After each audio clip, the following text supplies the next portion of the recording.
בשם השם נעשה ונצליח. שיעור תורה, ברוכים הבאים, חודש טוב, חודש מבורך, שבוע טוב to everybody. We're continuing our series of the Jewish HaShkafa.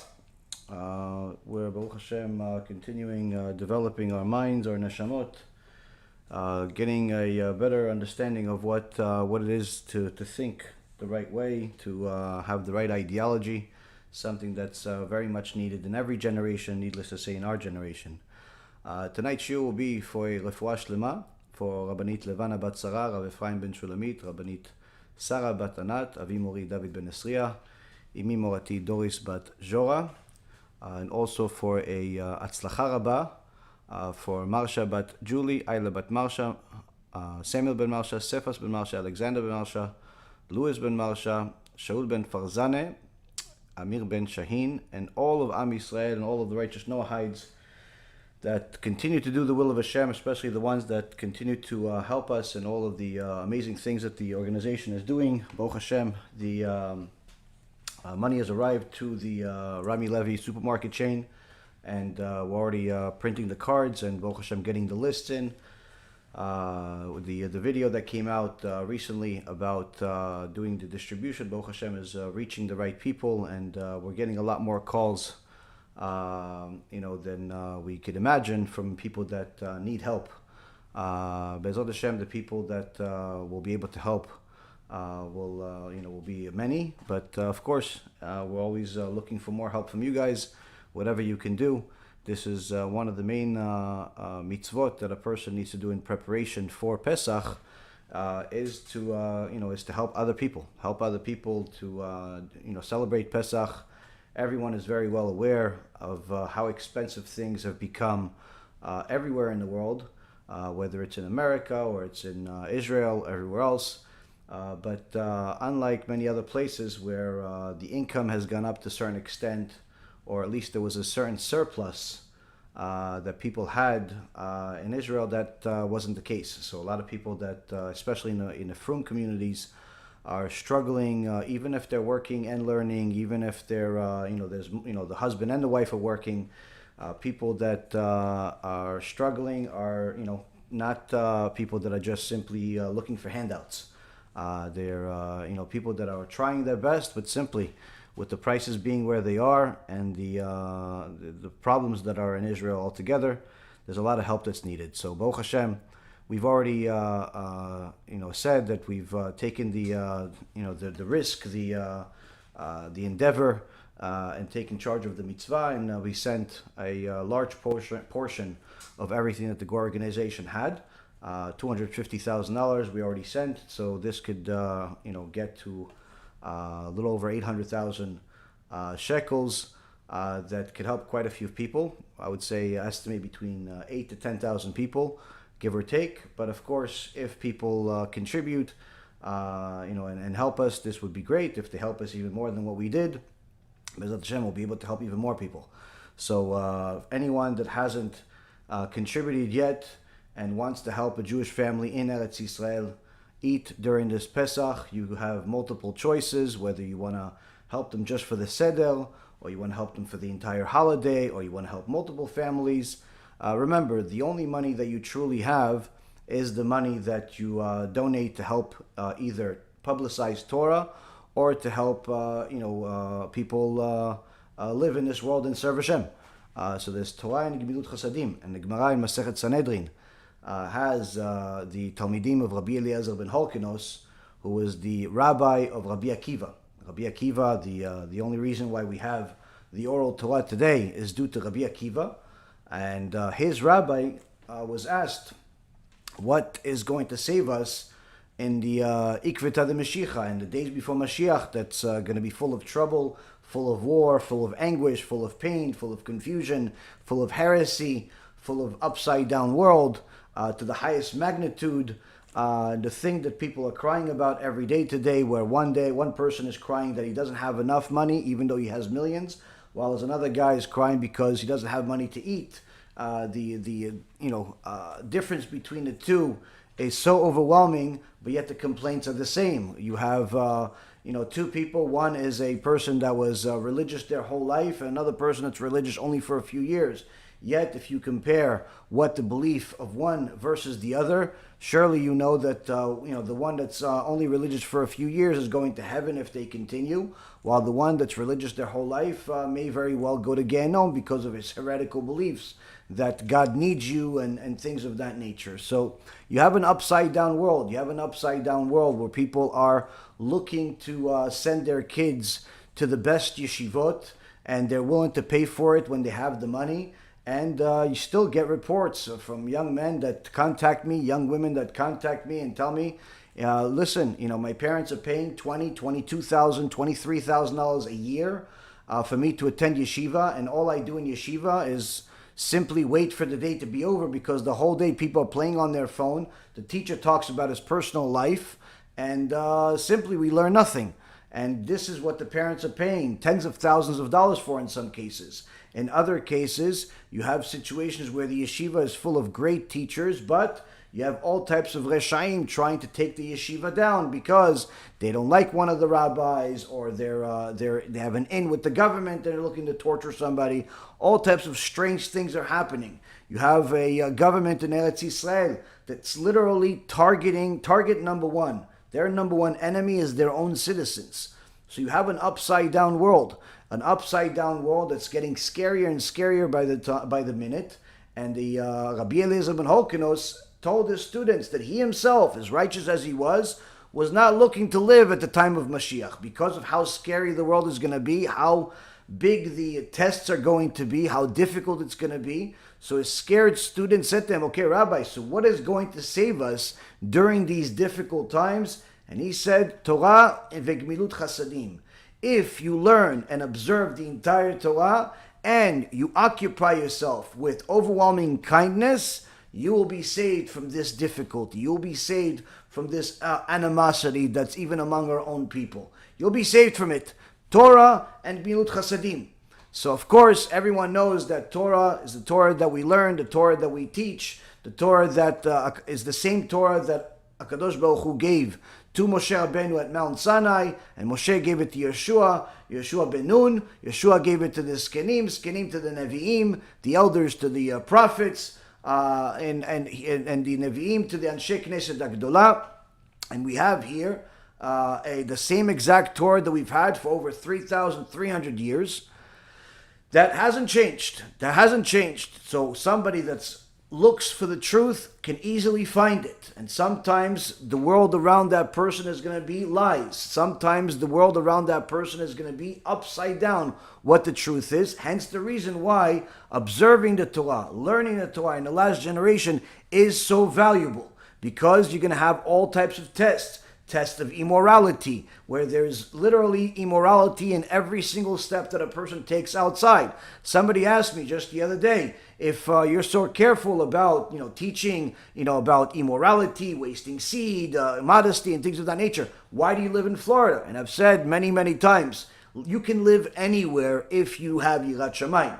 Now, of course, if you have Yirat Shamayim, it doesn't really matter where you live because you're not spending your time outside looking at whatever is moving. You're spending your time inside learning Torah and doing whatever you can to help your own neshama get elevated, to help Am Yisrael get elevated. And so it doesn't really matter where these four walls are going to be. Whether you're going to be in Eretz Yisrael, which is a very similar weather to Florida, or it's going to be in New York, or where it's snowy for half the year, or it's going to be in Canada or Australia. It doesn't matter where you're going to be if you have Yirat Shamayim. Same thing I tell boys that tell me, listen, Rabbi, do you think I should get a filter for my phone? And I always tell them, the best filter is Yirat Shamayim. You have fear of the Almighty, it doesn't matter what's going to come to you. But you don't have fear of the Almighty, it also doesn't matter what's going to come to you. You're going to fall for everything. And that's the key. A person needs to know he needs a lot of tools to observe this Torah. But that's only one. That's only one of the main tools that Rabbi Eliezer ben Holkenos said is going to help a person at the time of Mashiach. Because there's a lot of people that learn Torah, but not necessarily all of them are having this protection that you have. So what's the other part? Gmilut chasadim.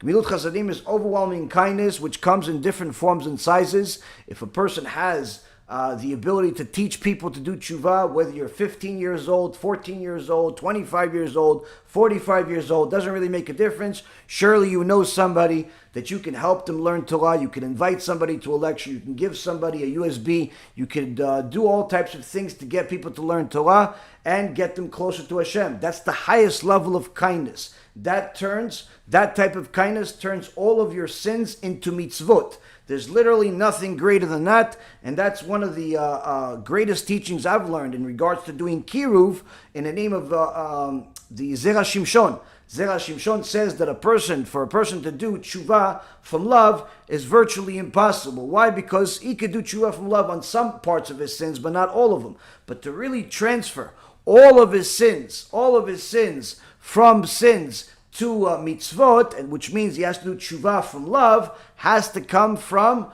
doing kiruv. And this is one of the things I learned from my own Talmid, Rabbi Avraham Shichyeh. So Baruch Hashem, you have a lot of wonderful things that HaKadosh Baruch Hu gave us in our hand, which is to help people in kindness. But again, sometimes you can occupy yourself with kindness, but it doesn't necessarily take up all of your time or all of your money. You're only willing or able to do some. So HaKadosh Baruch Hu also made sure that in every generation, there's going to be poor Jews. Has to be poor Jews in every generation. Why?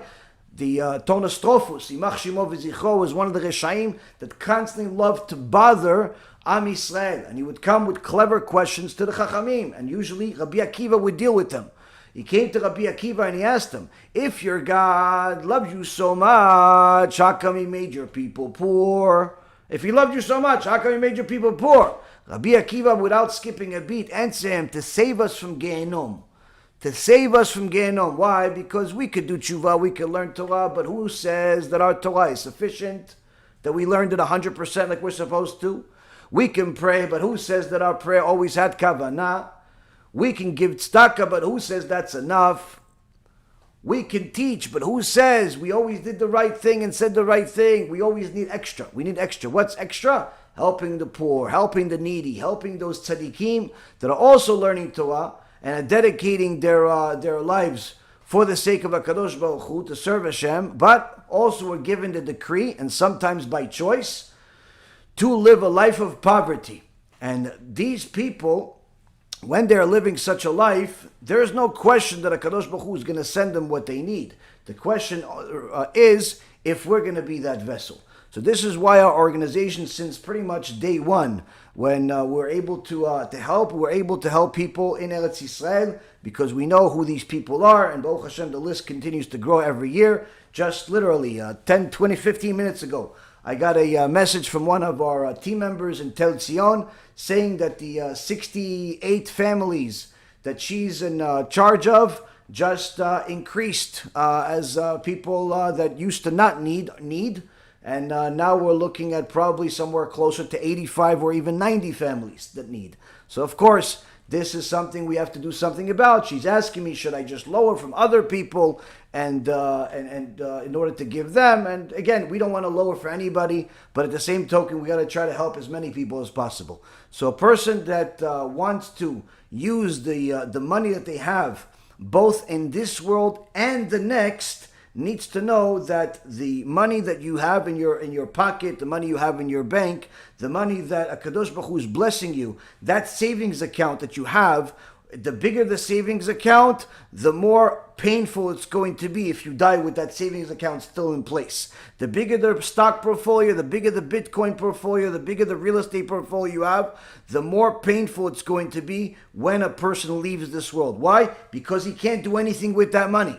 And even if he says, yes, but I already have a will that is going to tell my sons to give all of that money in tzedakah, good luck with that. Good luck with that. Many people have tried, and many people are turning over in their grave when they see that the will and the children are not exactly utilizing the money the way they hoped. So one of the greatest things that the sages teach us, Resh Lakish, one of the greatest Baalei Tshuva teaches us, is to make sure you use the money that you have during your life to earn yourself eternity. To earn yourself eternity. And hence the reason why not only do we encourage people to give tzedakah, we ourselves give tzedakah as much as literally we can. And many times it's surprising to me how much HaKadosh Baruch Hu gives us the blessing to be able to give, and how much we're able to help people out there. Because there's literally a decree in Shamayim that HaKadosh Baruch Hu megalgel zchut al yedei zakai v'chova al yedei chayav. HaKadosh Baruch Hu, his bedin in Shamayim gives merit to those that have merit, that those that have earned the merit. Meaning, if you truly want to give tzedakah, HaKadosh Baruch Hu will make it so that you'll be able to give. But the minute you don't want to give tzedakah, you start feeling bad about giving it, you're not really sure, you kind of really prefer to buy the watch instead, or the house, or you're really saving for retirement, and all types of other mumbo-jumbo that the Yetzer Hara puts in people's heads, all of a sudden HaKadosh Baruch Hu says, you know what, you don't really need to give. All of a sudden, the things that are appear to you as potential tzedakah opportunities are not really interesting. They're not even good. And all types of things like this. So a person needs to know that if you truly want to have money help you, you have to utilize it to buy yourself an eternity, because no one is promised tomorrow. So again, we have our campaign. It's bhpesach.org. Recommended for everybody to be generous. But again, this is something that is in your hands. No one can force you to do it. Some clever people have, Baruch Hashem, stepped up to the plate. Others perhaps are waiting for the last minute. Either way, we want to make sure that we give everyone the opportunity, because that's what we learned from our rabbis. It's not a matter of needing people's help. It's a matter of wanting people's help. Why? Because if you need somebody, sometimes people will say, oh, listen, they need me. Oh, so maybe perhaps Hashem is not going to help them without me. And that can get a person's mind into the place of heresy. A place of heresy, which makes their tzedakah like a pigul. When a person would bring a korban, a sacrifice, to the Bet HaMikdash, we learned it over the last few weeks since we started the book of Leviticus. We learned about korbanot. When a person brought a korban to a sacrifice to the Bet HaMikdash, sometimes you would have a situation where the Kohen with Ruach HaKodesh would say, no, take this sacrifice, this $25,000 sacrifice.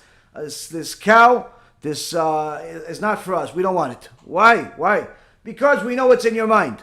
In your mind, in reality, you don't want to do tshuva. In your mind, you really are thinking that, you're going to eat this korban not in the right time. In your mind, you have thoughts that are evil. And therefore, HaKadosh Baruch Hu says, take your cow and, go take it somewhere else. Go take it somewhere else. He's not interested. This also mentioned to the prophet. When one of the TZADIKIM brought a bunch of korbanot, thinking that this is good. The prophet says to him, "What do you think? Hashem needs your korbanot? He's hungry. He's hungry for calf, for sheep. No, he wants your heart. He wants your tshuva." So when a person has the wrong mentality, when he listens to heretical teachers, when he thinks of his own ability, if you will, rather than what HaKadosh Baruch Hu gave him the opportunity to do something good, what ends up happening is that he thinks, I'm only going to help if they need me, because without me, what are they going to do? This is the wrong idea. This is the wrong thought process. And there was a person at the time of Rabbi Chaim Volozhin. Rabbi Chaim Volozhin was a Ish Kodesh. The entire world of yeshivot stands on the shoulders of Rabbi Chaim Volozhin, which is unbelievable. Unbelievable. Literally, every single second. People are learning in yeshivot. It's thanks to the merit of Rabbi Chaim Volozhin for building the world of yeshivot today. So Rabbi Chaim Volozhin had a rich man that would donate a large sum of money every year. One year, the person that he would send to go visit this man came with his horse and carriage and came to the guy. The guy sees that the carriage is very fancy. And he gets distraught. By this. And the guy comes to him and goes, how can I help you? And the guy gives him a shiur. This is what we're doing. This is how we're doing. We have the yeshiva. We have this. We have that. He said, okay, here. And he gives him $2. The guy doesn't say anything. He figures, must be a reason for this. I'm not going to get involved. I'm just a messenger. He takes it back to Rabbi Chaim Volozhin and he puts it in. When Rabbi Chaim Volozhin looks at the paperwork of everybody, he sees that this man, that's usually at the top of the list as the richest donor, is at the bottom of the list. And he sees the amount next to it, $2. He calls his shamash. He says to him, what happened? What happened with this guy? Did you get into a fight with him? What happened over there? He says, Kvod Harav, to be honest with you, I don't know. I don't know what happened. All I know is I came there. I asked, I told him a few things about what we're doing. And he gave us $2. I didn't ask any questions. I figured the Rav would know. He says, okay, prepare my carriage. I'm going to visit him. So, Rabbi Chaim Volozhin prepares his carriage. They go visit this rich man. So now, the guy gets to him. And he says, oh, Kvod Harav, what a merit to see you. Great. And he says to him, I just came in to ask, why $2? Why not $3 or $8 or $10? Why $2? He says, to be honest with you, Kvod Harav, each year I see, a different guy comes, and they usually come, they're all dilapidated, the carriage that they're riding is barely moving, one of the wheels is almost falling off. This year, I see this guy in a carriage, a fancy carriage, and I say to myself, I don't want to pay for fancy carriages. So I figured, okay, whatever, I'll fulfill some mitzvah and give him $2. So Rabbi Chaim Volozhin says to him, okay, so then I understand why $2. Okay, no problem. He says, you want to hear chidush? He says, sure. He says, I want to ask you, actually. I want to ask you a question. He says, HaKadosh Baruch Hu says in the Torah, Kili kol haaretz. Mine is everything. Everything in the world is mine. Everything in the world is mine. Okay. He also says, Li ha-kesef ve li ha-zahav neum Hashem tzevot. Mine is the money, mine is the gold, says Hashem, the master of legions. Many times he mentions in the Torah that everything is his. So the question I have is, why did HaKadosh Baruch Hu, when he told Moshe Rabbeinu to build a Mishkan, he said, use all this gold and this special skin, and he actually created, Rashi says that he created an animal, a tachash, at Mount Sinai. Meaning this animal was not created at Bereshit, it was created at Mount Sinai. Why it was needed for that time? It was an enormous animal, where one animal was enough to cover the entire Mishkan. And anyone that looked at the measurements of the Mishkan was enormous. So one animal's skin covered the whole thing. And HaKadosh Baruch Hu created that animal just for that. Why does he need all that? Why can't we just use the cows? Why can't we use, I don't know, a little, you just be, copper? Why do we need gold? Why do we need all this fancy schmancy stuff? I mean, everything is his anyway. Who's he showing it off for? So the guy says, it's Hashem, you have to glorify it. No, then they say you have to glorify it. He goes, you have to glorify it. You have to glorify the Torah. He says, this is exactly it. If you're going to help some poor person because he needs you, then surely whatever you can give them is good because he needs you. But when you're glorifying the King of Kings, that already everything is his, you cannot give him nothing because everything that you have is his. It's really not yours. What can you give him? Nothing, because everything is his. 1 second it's yours, the next second it belongs to somebody else because you're not here. Everything is his. What can you give him? Nothing. You can't give him nothing. So what can you give to someone that you can't give him nothing? You want to glorify him, to at least show him your heart, my feelings. So what are you going to do? You give him everything, because you're glorifying HaKadosh Baruch Hu. Zeh li v'anveu. Even the babies in the bellies of their mommies, when they were crossing the ocean, were pointing at heaven saying, Zeh li v'anveu, this is my God and I will glorify him. Everything is his, but I'm going to do everything I can with my ability, which is my choice. Not any possession, my choice to glorify Hashem. And that's why I give him everything. The guy loved the chidush, and he also wrote a handsome sum of money, and he now understood why, when it comes to Torah, there is no cheap, there is no discount. We don't look for discounts, we don't look for cheap, we don't look for deals. We look for opportunities to glorify HaKadosh Baruch Hu's name. Why? Because everything is his anyway, meaning that whether we give or we don't give, HaKadosh Baruch Hu is going to give regardless. Which means that our only choice is to choose whether we want to be used as one of the ways that Hashem gives, what he's already going to give, regardless of us or not. That is the mind of somebody that understands where your position is in the world. But when you think God needs you, when you think the world needs you, when you think the yeshiva needs you, when you think the rabbi needs you, then you start saying, you know what? I don't like the last few shiurim by this rabbi. I'm not going to help him anymore. You know what?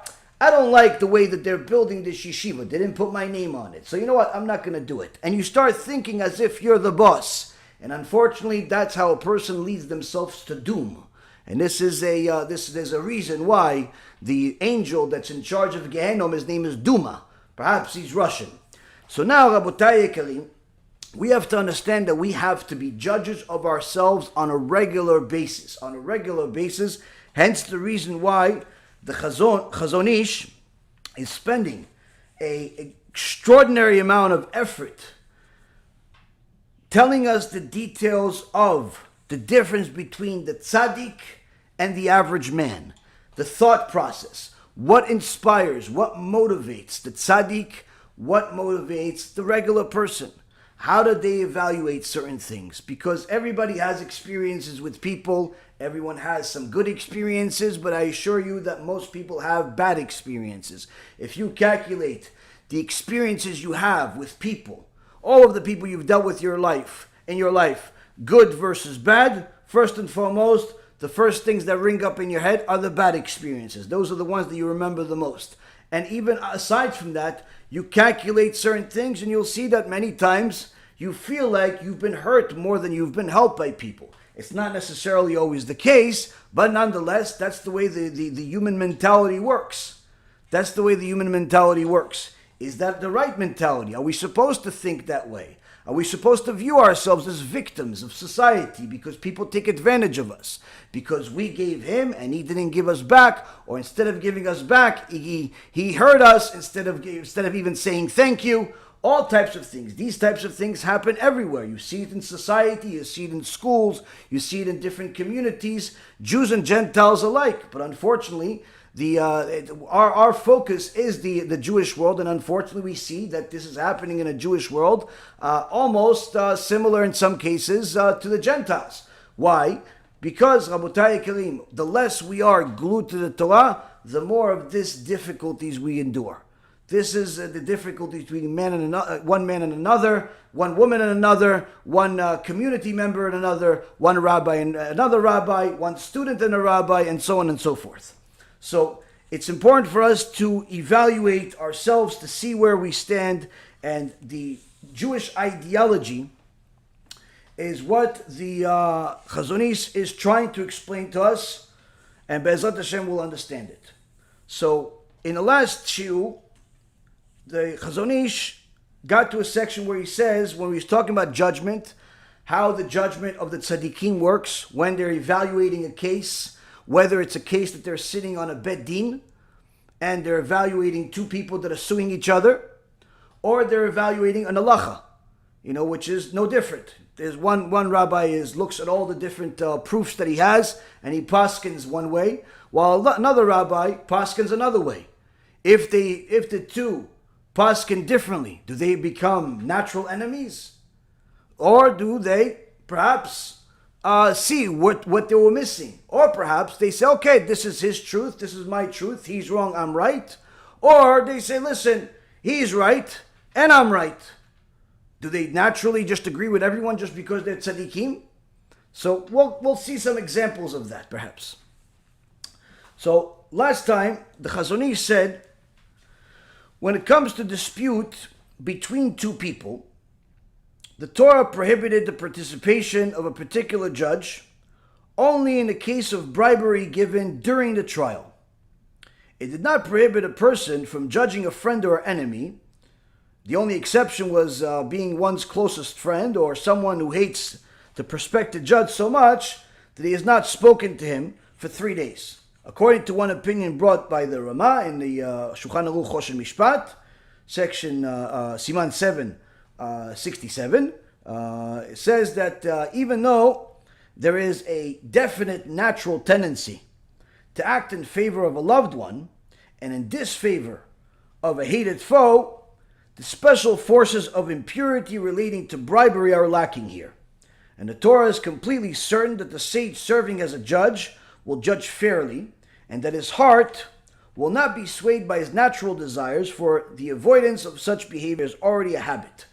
Second nature for a sage, for whom truth is always the guiding star, the justice will reign. So, in so many words, we'll explain this in short. The Torah, when it came to the issues of bribery, it's first and foremost has to do with bribery that has to do with the case itself, something that was done at that time. It gave several examples where Rabbi Yoshua ben Rabbi Yossi, he was supposed to judge a case, but one of the people that was in the case brought his fruits a day early. That already was enough for Rabbi Yoshua ben Rabbi Yossi to have him, Rabbi Ishmael ben Rabbi Yossi, have him, find favor in his eyes, saying, no, I can't, I have to recuse myself from your case, because you did me a favor, if you will. So, the bribery here was not a monetary one, was not one that was worth billions, was not something that was going to give him a huge amount of kavod. It was something that perhaps happens every single day, but that already shows us what the tzadikim view as bribery is very different than what regular people view as bribery. Regular people, when they think of the word bribery, they think, oh, must be a lot of money, must be a big opportunity, and so on. So here we see that the tzadikim already view bribery very differently. Their definition of bribery is very, very different. But either way, before we get into the topic of the difference between the average man and the tzadikim and how they view bribery, we see here that the bribery in itself is not something that is treated like anything else, because if the person was judging his own case, for example, he is judging his own, let's say, animal, whether he shech the animal, kosher or not kosher. We don't suspect this tzaddik of, cutting some corners and saying, you know what, it's not kosher, but I don't want to lose $20,000 on this cow, so I'll just make it kosher and the family will eat, because if we don't eat this cow, we're not going to be able to eat. We don't suspect him of that. We don't suspect that he's going to cut corners there. We don't suspect that he's going to cheat on any law and any whatsoever. But when it comes to bribery, the Chazon Ish says it's treated differently. Why? Because the bribery itself, unlike anything else, creates a certain amount of impurity in the world, tum'ah, in the world, that in itself overcomes the actions of the tzaddik to the point where that tzaddik turns into a rasha. Now, of course, it's not something that happens every day. This is because the tzaddik in itself has already programmed himself to do the right thing. So he's not suspected of mischaracterizing his own friend or his enemy just for his own best interest, even if those people are in his court. He's not suspected of judging things incorrectly when it comes to his own financial gain or loss. But if he did already get a bribe of any kind, whether it's getting his fruits early or it's a certain kindness that somebody gave him, already we know the second that he accepted it, a certain amount of impurity was created to already start steering his mind in the wrong direction. Just like the Mishnah in Avot says, schar mitzvah mitzvah, schar avera avera. The reward for one mitzvah is an opportunity to do another mitzvah, because there's not enough material reward available in this world to pay you even for the smallest mitzvah. That's how great the reward is for those that keep mitzvot. But on the other hand, the punishment for a sin is an opportunity to make another sin. Why? Because in reality, there's not enough bad in this world, including the Holocaust, the Inquisition, the pogroms, the anti-Semitism, the health problems, the financial problems, the divorces, all the disasters in the world are not enough to pay for even a small sin. Such is the magnitude of the sins. So when a person makes a sin, in essence, he opens up a door to make another sin. So the second that he accepted the bribe, automatically HaKadosh Baruch Hu gives him another bigger door open to make another sin. And that's what Rabbi Yaron Reuven explained, that how is this person going to make another sin and steer the judgment? There are other dayanim on the bedin. Even if one of them got bribed, there are two other dayanim, so they're not bribed. So how could he change everything else and steer the justice system? Because the second that he got bribed, automatically he starts feeling a need to fight for the briber. So when he's going to present his case, he's going to present with such passion, with such charisma, that the other judges that weren't bribed are going to see, wow, you know what? You do bring some good proofs. You say it with such passion, such conviction, that, you know what? We're going to listen to you. You're a Talmid Chacham, we're going to listen to you. And in essence, the bribe of one can influence three. That's how much, because of the impurity that was created there. So we see here that it's critical for a person to know what's really a bribe, how much damage it can cause. But does that mean that if somebody it's said, okay, I'm going to learn something in order to paskin on halacha in a book and publish it. So is the need to be right, the desire to be right, I should say, the desire to be right, a bribe for the Chachamim? And I'll show you how it's not. One of the things that you'll see if you're learning the halachot of Pesach is that there is a very important halacha in regards to selling chametz. Selling chametz.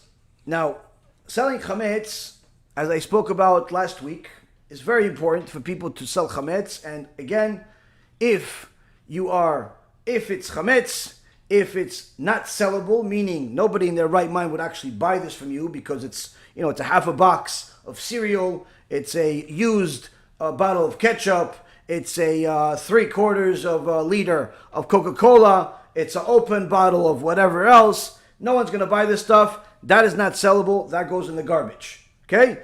What you sell is things that are sellable, and they're chametz. So you don't waste, but at the same token, you are not owning chametz during Pesach, which is a horrendous sin. Remember what I just said a couple of minutes ago about a sin and how much punishment comes for a sin. Owning chametz in Pesach is just, for every second you own it, there's a sin. So just imagine the problem here. So now, when a person understands the magnitude of the sins and the magnitude of the damage that's out there, if he's a chacham, he's constantly looking for a way to help Am Yisrael. To help Am Yisrael get rid of these sins, to get rid of these problems. Even if a person does not want to sell their chametz. If you have a person in your life that doesn't want to sell their chametz, you tell him, listen, sell your chametz, what do you care? Do it, even though you're not religious, you don't keep Shabbat, you don't keep mitzvot, but at least you're going to keep Pesach, you're not going to eat chametz, right? So if you're not going to eat chametz, at least sell the chametz that you have, instead of not doing it. What do you have to do? Oh, just sign the paperwork. No, I don't trust the rabbis, I don't want to sign it. But they're not taking anything from you. Just sign the piece of paper and you're finished. Just sign the paper. No, I don't want to do it. Why not? Because I don't want to do it. Sometimes a person's impurity, his tumais, his klipa, is so big that he simply cannot get himself to fulfill a mitzvah. So now the Chachamim say, what if he doesn't want to? But you're his friend, you're his brother, you're his son, you're the father, whatever you are to this person, you are a caring Jew, and you want to help this person, you can actually sell their chametz for them without them even knowing. Simple. Now, if they have the ability, you ask them to do it, and they can do it, they should do it. But even if they don't want to do it, you could sell it for them. Why? Because had they actually known the magnitude of the sins they would get for eating that chametz after Pesach, because it's forbidden for them, if they didn't sell this chametz and they eat it after Pesach, it's a sin. It's a very, very big sin. Every bite's a sin. So, of course, if he knew how much punishment he's going to get for eating that food after Pesach, needless to say, he would agree to sell it. But because he's satum, he's just blocked out, doesn't want to allow any kedusha to enter him, so he's not going to want to sell it. So if you love this person, you're going to sell the chametz for them. But don't just go to everybody and say, and just sell everybody's chametz without them knowing. Try to get people to do it. Try to get them to do the actual mitzvah itself. Don't only do this under desperate measures, as far as selling their chametz if they don't want to, which is generally rare, but nonetheless it happens. Now, the Chachamim debate now. When you actually sell chametz, do I sell the chametz and I list everything? Or do I could just say everything that's in this closet, everything that's in this house, that's what I'm selling? Now, as a side note, you should know that if the guy that doesn't want to sell his chametz is still eating chametz on Pesach, then the sale doesn't count. Okay? He is in the worst chamber in Gehenom because he's making a karet sin one after another. Each time he takes a bite from the food, on Pesach he's eating chametz. But if he's at least not going to eat chametz on Pesach, he's not going to use the chametz on Pesach, he's not going to sell it, he's not going to benefit from it in any way, he's not going to feed his dog chametz, he's not going to benefit from chametz in any way, then you can sell his chametz. Now, if you have a situation where somebody says, okay, you can sell the chametz, we have a goy that's willing to buy the chametz, you just have to fill out this form. So the Chachamim say, do I have to detail all of the chametz that I have? Or do I just say all the chametz that's in his house, all the chametz is in his closet, that's what I'm selling? And that's a debate between the Chachamim. That's the debate between the Chachamim. The best way is to list the chametz. But, in today's forms, many of the forms in Eretz Yisrael and even in America, they actually have already a list of different things. You can just check off what you have, and that's how you sell the chametz. But sometimes they don't. And perhaps you're in a hurry, you can't list everything that you have. You say, all the chametz that's in this closet, all the chametz that is in this closet and that closet, that's what I'm selling. And you just lock the place and don't hide the key. And that's it, you've sold the chametz. But now, Chachamim debate. Wait, if he just said all the chametz in this closet, is that really sufficient? So, there are multiple Chachamim that debated this topic. As I said, ideally, you should list the chametz, but if you sold the chametz by just simply saying all the chametz in this closet, you fulfill the mitzvah. Okay? You fulfill the melacha. It's okay. But the Chachamim, Sachar Chachamim, disagreed. Where Rabbi Yaakov Milisa, in his Sefer Mekor Chaim, he paskined that if a person does not list the products that he's selling, the sale itself is not valid. Meaning, he still owns chametz on Pesach. This is the harshest psak I've seen. He says, Rabbi Yaakov Milisa, he's one of the Gedolei Ador from a couple of 100 years ago, says if you didn't list the chametz, item by item, you own chametz on Pesach, which is a tragedy and a half. On the other hand, you have Rabbi Akiva Iger, another Gedolei Ador from the same generation, who where his commentary on the Shulchan Aruch, him alongside with several other Chachamim, all paskin, no, even if you don't list the chametz, you just simply say all the chametz that it's in his house or this closet, without listing it, you have fulfilled the mitzvah. And we rule like them. But when you see the difference between what Rabbi Akiva Iger says and what Rabbi Yaakov Milisa says, it's a huge difference. It's like saying, if you do this, it's a horrible crime, you're going to Gehenom, you're worst thing, kafakela, you have to come back in a reincarnation, horrible. On the other hand, chazak u'baruch. Same action. So now, you would think that these two Chachamim hate each other. Why? Hey, you're telling my people that everything's okay. In reality, you're sending him to Gehenom. That's in essence what the psak. If my people listen to you, meaning Rabbi Yaakov Milisa's Talmidim listens to Rabbi Akiva and just don't list the chametz, according to Rabbi Yaakov Milisa, they're going to Gehenom. they're violating Pesach. On the other hand, Rabbi Akiva Eiger is saying, listen, they're doing okay. I think you're a little bit too fanatic.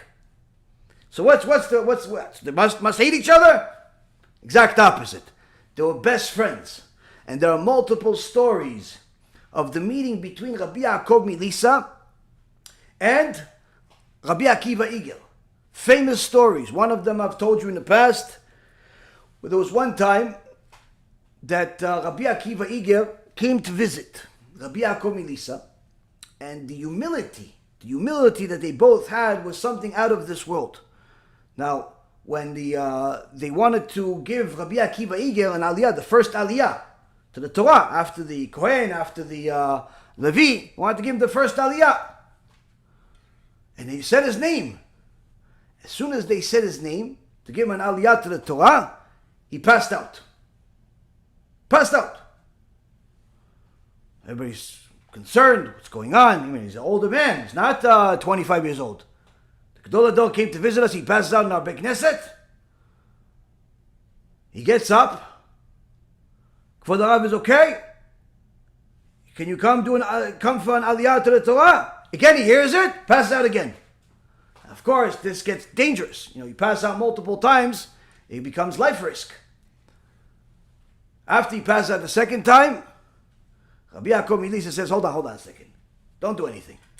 He comes and he whispers something in his ear. And all of a sudden you see Rabbi Akiva Eiger get up and go up to the podium and do the bracha and read from the Torah. And after him, they give to the Rav of the Kehillah, they give him the aliyah to the Torah. Beseder, Baruch Hashem. So now, after everything is done, the Talmidim come to Rabbi Yaakov and say, Kvod Harav, what happened? What'd you tell him? He was passing out, and before you know it, he was strong like a bull. What'd you say? He says, you guys don't understand. Rabbi Akiva Eiger is so humble. He's so humble that the moment that you wanted to give him an aliyah, he already did a calculation in his head saying, oh, they must think that I am a gadol bigger than my friend Rabbi Yaakov Milisa, me. His neshama could not handle such a thing. He immediately passed out.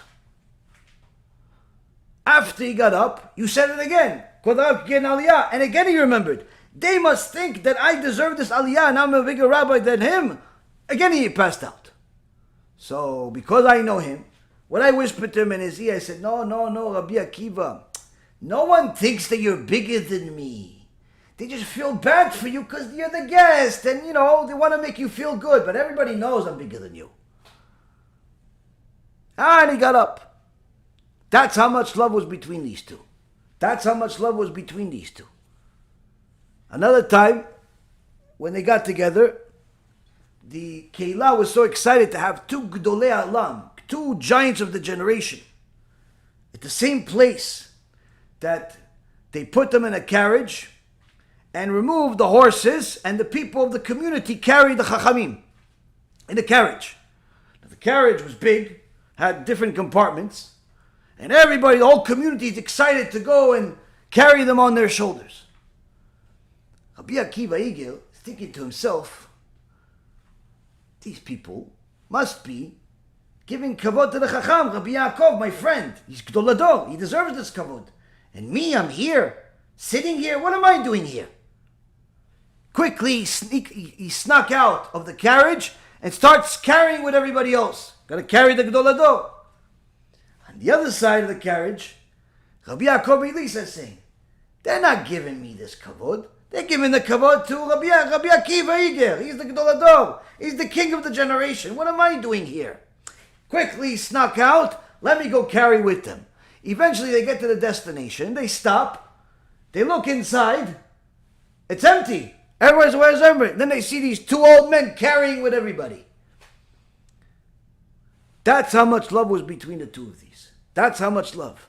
But when it came down time, when somebody desecrated the Torah, they lost their right to live. Where one of the times where they were together, a group of Reshaim came over to them started making fun. Oh, look at these fools carrying these old men. These old fools, they're carrying them. Because they can't walk. So Rabbi Yaakov heard this. Rabbi Yaakov heard this, and he said to Rabbi Akiva, Kvod Harav, they're making fun of the Torah. We have to do something. It's not about us. They're making fun of the Torah. Chilul Hashem. Immediately, Rabbi Akiva Iger changes tunes. Why? It's not about old man. They're making fun of the Torah. People are honoring the Torah by honoring its Chachamim. These two are making fun of the Torah. Immediately opens the door. He looks at these two people, or three people. One of them dies on the spot, in front of everybody. Another one of them goes crazy, starts running around, jumps off a bridge. And the other one runs and no one ever found him again. Why? Make fun of the Torah. So you see here that these two giants, they had a world of Torah. They also had their psak. And at times, their psak halacha was literally the polar opposite of each other. One says, if you sell your chametz and you say, you list everything, good for you. If you don't list everything, it's as if you didn't sell anything. While the other one says, no, you don't have to list everything. Just say where it is, it's fine, you're good. This is a world of difference. But yet, you have what to rely on, I have what to rely on. And that difference between us doesn't change the feeling among us. Doesn't change. There's no bias. I have to be right. You have to be wrong. No. You have what to rely on. I have what to rely on. You used certain metrics that I did not. I used certain metrics that you did not. Why didn't you? Because you found contradictions to the metrics that I used. I found contradictions to the metrics that you used. I didn't agree with your contradictions. You didn't agree with my contradictions. Long story short, we both used the same exact tools and arrived at different conclusions. Both of us are right, even though we're exactly at polar opposites. And that's why I love you. This is how the world of Torah really works. When people say, oh, listen, maybe there's 70 opinions of the Torah, he could be right and you could be right. Yes, he could be right and you could be right if you're both using the rules of the Torah. If you're complying with the rules of the Torah. But if you are using the rules of the Torah and he is using something else, he's using his own mentality, his own heresy, his own idolatry, that's not rules of the Torah. That's against the Torah. So of course, that's a world apart. That's a different story altogether. So here we see that the Chachamim, when it came to judgment, they would never change their feelings towards their friend because they paskin in a different way. There were times that Rabbi Rav Ovadia alav Shalom and Rav Tzion Abba Shaul, they were chavruta, they paskin differently. One of the times, one of the students of Rav Tzion Abba Shaul tried to make a stink about it and mentioned, Rav Ovadia didn't agree with the Rav about what you wrote in your book. And Rav Tzion Abba Shaul let it pass, didn't say anything. And this student was a chutzpan, wanted to bring it up again. He said, Kvod Rav, you know that Rav Ovadia, he didn't take into account what you paskined in, what you write, in the Halacha in your book, in Old Etzion.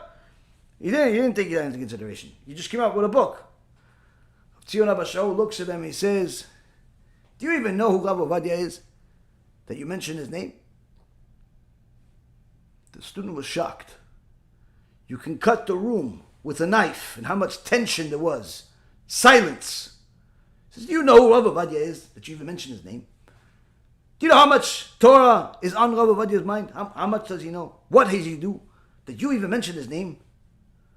You think I don't know that Rav Ovadia didn't agree with my psak? That I learned with him my whole life? And you mention it to me? You think I don't know? And you think I'm going to dare to say anything about that? I paskin this way, paskin that way, that's it, nothing changes. Nothing changes. If you knew who Rav Ovadia is, you'd understand the answer. And so long as you don't, you don't. This is one of the main things that a person needs to know when it comes to Chachamim, when it comes to Tzadikim. If you think that you could understand who they are, that means that you're able to judge them the right way at all times.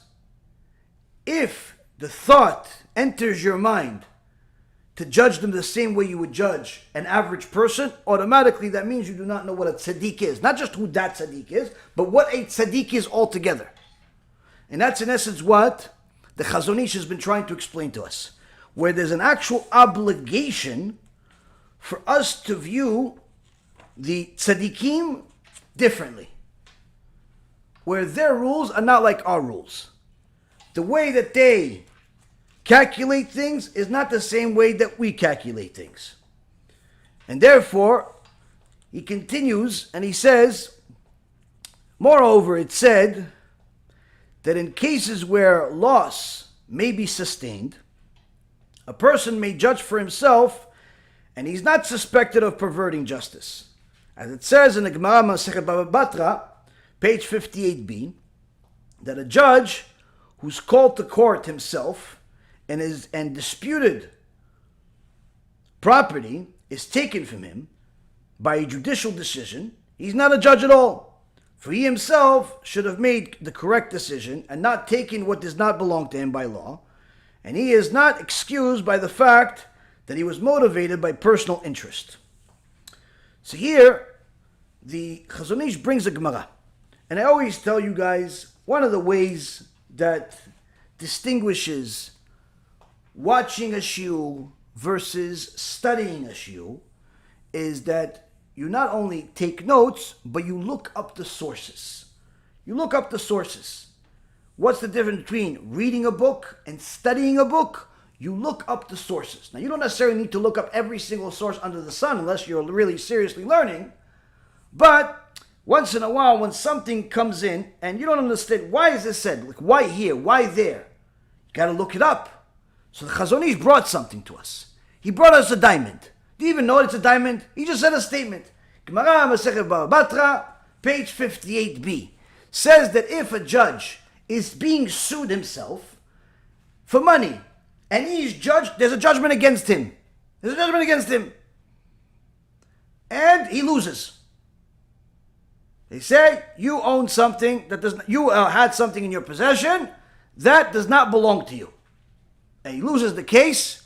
Automatically, we cannot use him as a judge anymore. Why? If you cannot even judge yourself to know what's your property and what's not your property, then surely you cannot be a judge for others. Simple.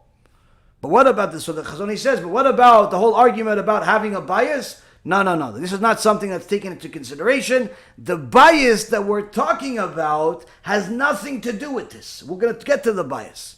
We're going to get to the bias, but it's definitely not bias because of money of his own possessions. The bias of the tzadikim, of the judges, is completely different bias.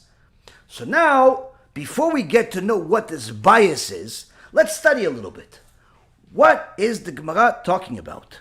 How did it arrive at this conclusion that if a judge, a dayan, is sued for money and he loses the case, he can no longer be a judge? The Gemara teaches a lot of things, and many times it teaches those things through stories. Of course, there's different back and forth. The sages argue different ideas, the different contradictions. The Rambam writes in his introduction to the Mishnah, to the commentary on the Mishnah, that at Mount Sinai there was no discussion of back and forth. There was just, this is what the law is and that's it. The debates that we see in the Gemara were not really like because everybody disagreed, but rather because they went over all of the different possibilities in order to show you that everything that's under the rock has been reviewed, so nothing escapes the logic of the Torah. Needless to say, nothing is beyond what the Chachamim were reviewing at the time that they actually concluded something. But sometimes these laws are not taught to us through a debate, but rather through a story, a maaseh itself, something that happened. What happened? A very interesting story. In the Gemara Masechet Baba Batra, page 58a, starts at 58a and it goes to 58b. As we know, the Gemara, each page, each daf is really 2 pages, back and forth. That's a daf. So 58 has an A side and has a B side. So in 58a, it says a story where there was a certain promiscuous woman that was talking to her mother.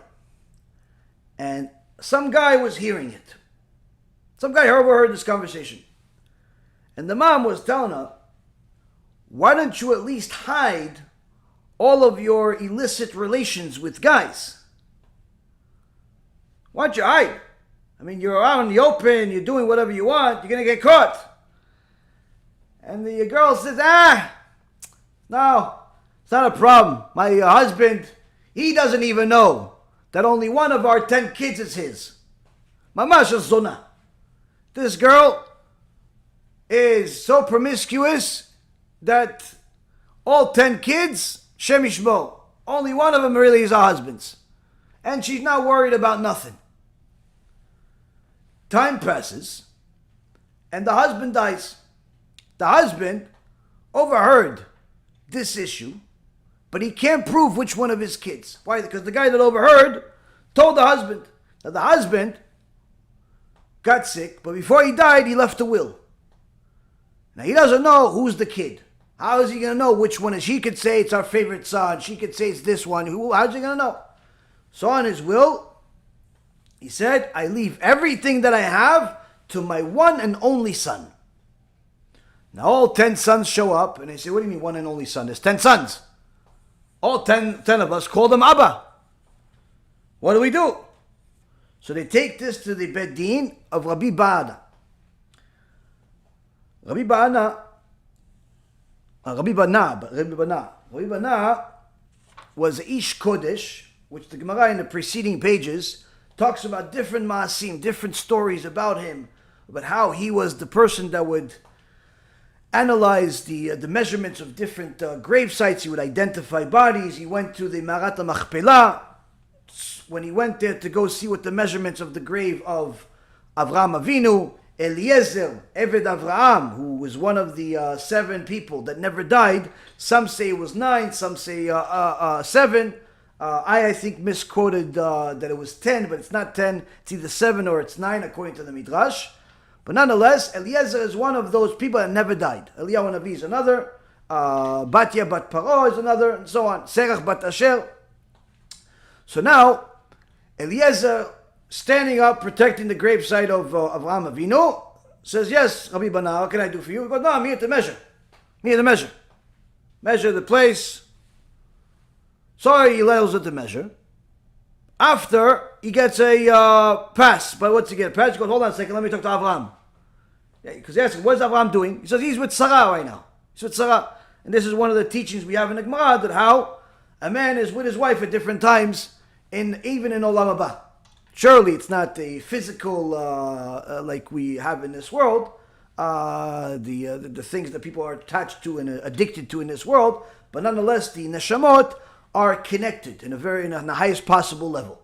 So it's described as if Avraham is sitting at the lap of his wife, but of course this is even in a spiritual sense cannot be done in front of a stranger. And from there, Chachamim tell us this is one of the places we learn that a man is not allowed to show his wife affection in public. Even his own wife, he's not allowed to show affection in public. So nonetheless, after Avraham Avinu is aware of that Rabbi Bana is here, he allows him in and he measures the grave. Then after that, he's told, okay, I want to go measure the gravesite of Adam HaRishon, because he's also here.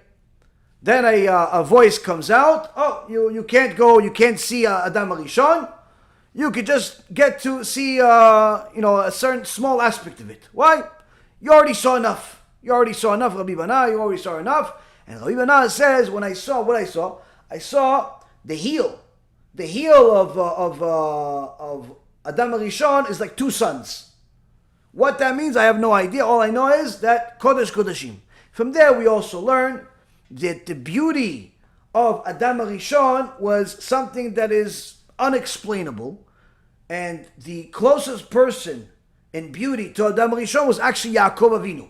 Yaakov Avinu. But we also learned that Sarai Imenu was very beautiful, Chava was very beautiful, and so on.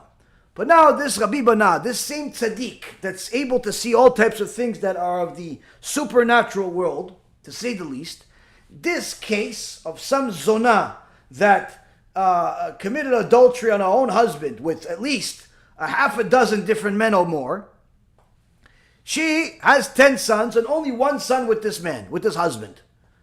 All 10 sons show up to the Beit Din of Rabbi Bana, and they say, listen, I'm the one son, I'm the one son, I'm the one son. So Rabbi Bana says, okay, no problem. I deal with a lot of supernatural things, so I can tell you exactly what to do. Go to the grave of your father and hit the grave. Stomp on the grave, say, Abba, Abba, tell us who's your real son. And something will come out and tell you. Okay. There you go. Everybody comes back. Yes, the first one. No, what'd you get? I didn't hear nothing. Okay. Second one, what'd you get? I didn't hear nothing. Third one, what'd you get? Nothing. Fourth, fifth, sixth, seventh, eighth, nothing. Then he gets to one, no, what'd you hear? I didn't go. You're the son. What? How is he the son? He didn't even go. Exactly. Only a mamzer has the chutzpah to go and stomp on a person's grave. Only somebody that's not really his son is going to stomp on his grave. But his real son, his neshama aches, and he cannot bring himself to stomp on his father's grave. That's how I know he's the only son. Now these guys didn't like this deen. They went to the goyim and they said, listen, there is a judge here among the Jewish people that is just taking people for a ride. He just doesn't have any real evidence. He just gave all of the money of our father to this one brother without really legitimate evidence. He's going against the majesty. Of course, the goyim are always looking for a reason to arrest us Jews. So, without anything, they simply threw Rabbi Bana into the jail. Now, of course, the Gemara in Masechet Sotah, in the Daf Bet, in the beginning of the Gemara, says that a person gets a zivug based on who he is, based on his actions. So, Rabbi Bana was a giant chacham, tzaddik, kodesh kodashim. He also had a wife, that's a tzaddika, kodesh kodashim. It's also chachama. It's also wise. And she comes to the majesty. She comes to the empire over there. And says, I have a case that your majesty needs to help me. You're the judge, right? So I need your majesty to help me. What does she say? She says, she comes in front of the king's court. And she says, I had a slave. And robbers cut off his head. They stripped his hide. They ate his flesh. And they would draw water with the hide and give students to drink from it. And yet, they did not pay me for the worth of this slave, nor did they pay me rent for him. The king's mouth drops. This little Jewish woman is talking about how she had a slave that some robbers took him, cut him into little pieces and used his body parts to drink, and she's concerned about not getting rent. The king doesn't know what to do. He doesn't even understand what she's saying. The ministers next to him are looking at him like, we have no idea either. So they don't want to look like fools. Like, oh, okay, 1 second, 1 second, lady. Let's bring one of the wise men of the Jews. Maybe he knows what she's talking about. So they bring out of the prison, they bring Rabbi Bana. Rabbi Bana sees his wife, and they say what she said to him. Immediately he knows what she's talking about. Says, Your Highness, she's talking about somebody stole one of her sheep. She considers her sheep like a slave. And they took the sheep and they cut them into pieces and they used them for different things without even paying him for the sheep or for rental. In reality, she's also talking about her husband. you took my husband and you're using him and misappropriating something that's not yours. But in reality, for your purposes, he's talking about the sheep. So now the king is amazed. And how Rabbi Bana figured this out, and he gave him exactly the specifications that make every single one of the statements she made perfectly fit. He's like, somebody's so smart, well, you don't belong in our prison. You belong as the head judge of the empire, at the gate of the empire. We'll bring you all the cases. All of a sudden, like Yosef HaTzadik, Rabbi Bana goes from the Vayiritzu Minabo. Just like it says in the Torah, Rabbi Bana goes from being in prison to being the head judge, even among the Goyim. So now, when he gets to be the head judge, he sees that in the courtroom, there's all types of engravements on the wall. And one of the engravements on the wall is a statement that the Goyim said, the non-Jewish judges said, that says, any judge who is summoned to court to answer a monetary claim against him cannot be called a judge because he's unfit for that role. So Rabbi Bana says this is not right. Why? Because of course, every one of you here, you're judges, right? But if any schmo from the street comes and says, hey, you stole $10 from me, according to your statement, you're already not fit to be a judge because he accused you of it. Some other guy comes to you and says, oh, yeah, you stole my horse. Without even going to court, that's it. You can no longer be a judge according to your statement. So they say to him, okay, so what should it say? It says, anyone that is summoned to court to answer the charges, but the money is exacted from him in the judgment, he cannot be called a judge. Meaning, if somebody sues him and wins, that he actually in his hand has money that doesn't belong to him. He loses the case. He can't be a judge anymore. Why? Because obviously, he cannot judge himself the right way. Needless to say, he cannot judge others the right way. So this statement that the Chazon Ish meant, what he said, came from what I just said. Hence the difference between watching, reading, or studying. And there's a world of difference between the two. Of course, you could go on forever. There's a lot more after, there's a lot more before. But just to give you guys a little bit of a grasp of why it's worth it. Why it's worth it to delve into things. Because literally, as the Mishnah in Avot says, Afochba ve'afochba dekulaba. Delve into it and delve into it because everything is in it. The deeper you dig into the Torah, the more beautiful it is. The more layers you take off and off and off, and it's never-ending beauty. It's literally never-ending beauty. Praiseworthy is the person that can really study Torah endlessly without being bothered by the rest of this world.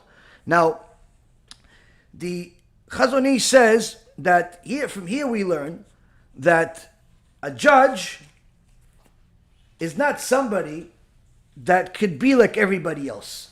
Because if somebody else, an average person, he has a monetary difference between somebody else, him and somebody else. If he loses the case, that doesn't necessarily decree him bad person.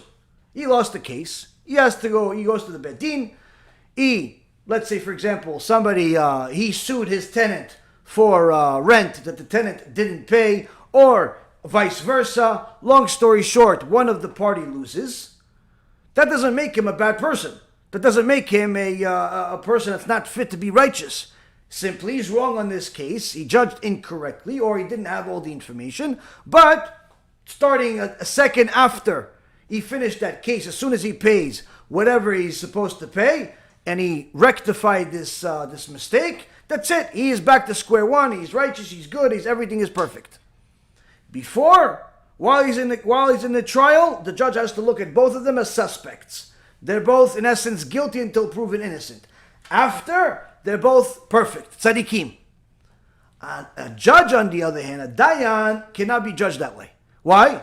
If somebody sues him for money that doesn't belong, that he has in his possession, a property that he has in his possession, and he loses, he can't be a judge anymore. Why? Because if you cannot remove the bias you have for money on your own property, surely you cannot remove that bias that for other cases that can also cause harm to others. You're not fit to be a judge. You're not fit to be a judge. So that's in essence the first thing that the second thing that the Chazon Ish is saying. But then he says the next part. The next part perhaps is going to be more relevant to a lot more people, because surely we've all experienced some of these things. The Chazon Ish says the sages disqualified a person with personal interests, such as the king and the Kohen Gadol, from participating in a decision-making process relating to a leap year, a process which is called judicial, as in the Gemara Masechet Rosh Hashanah, page 25b. Although it is the declaring of a new moon that is mentioned there, its laws apply to the leap year as well.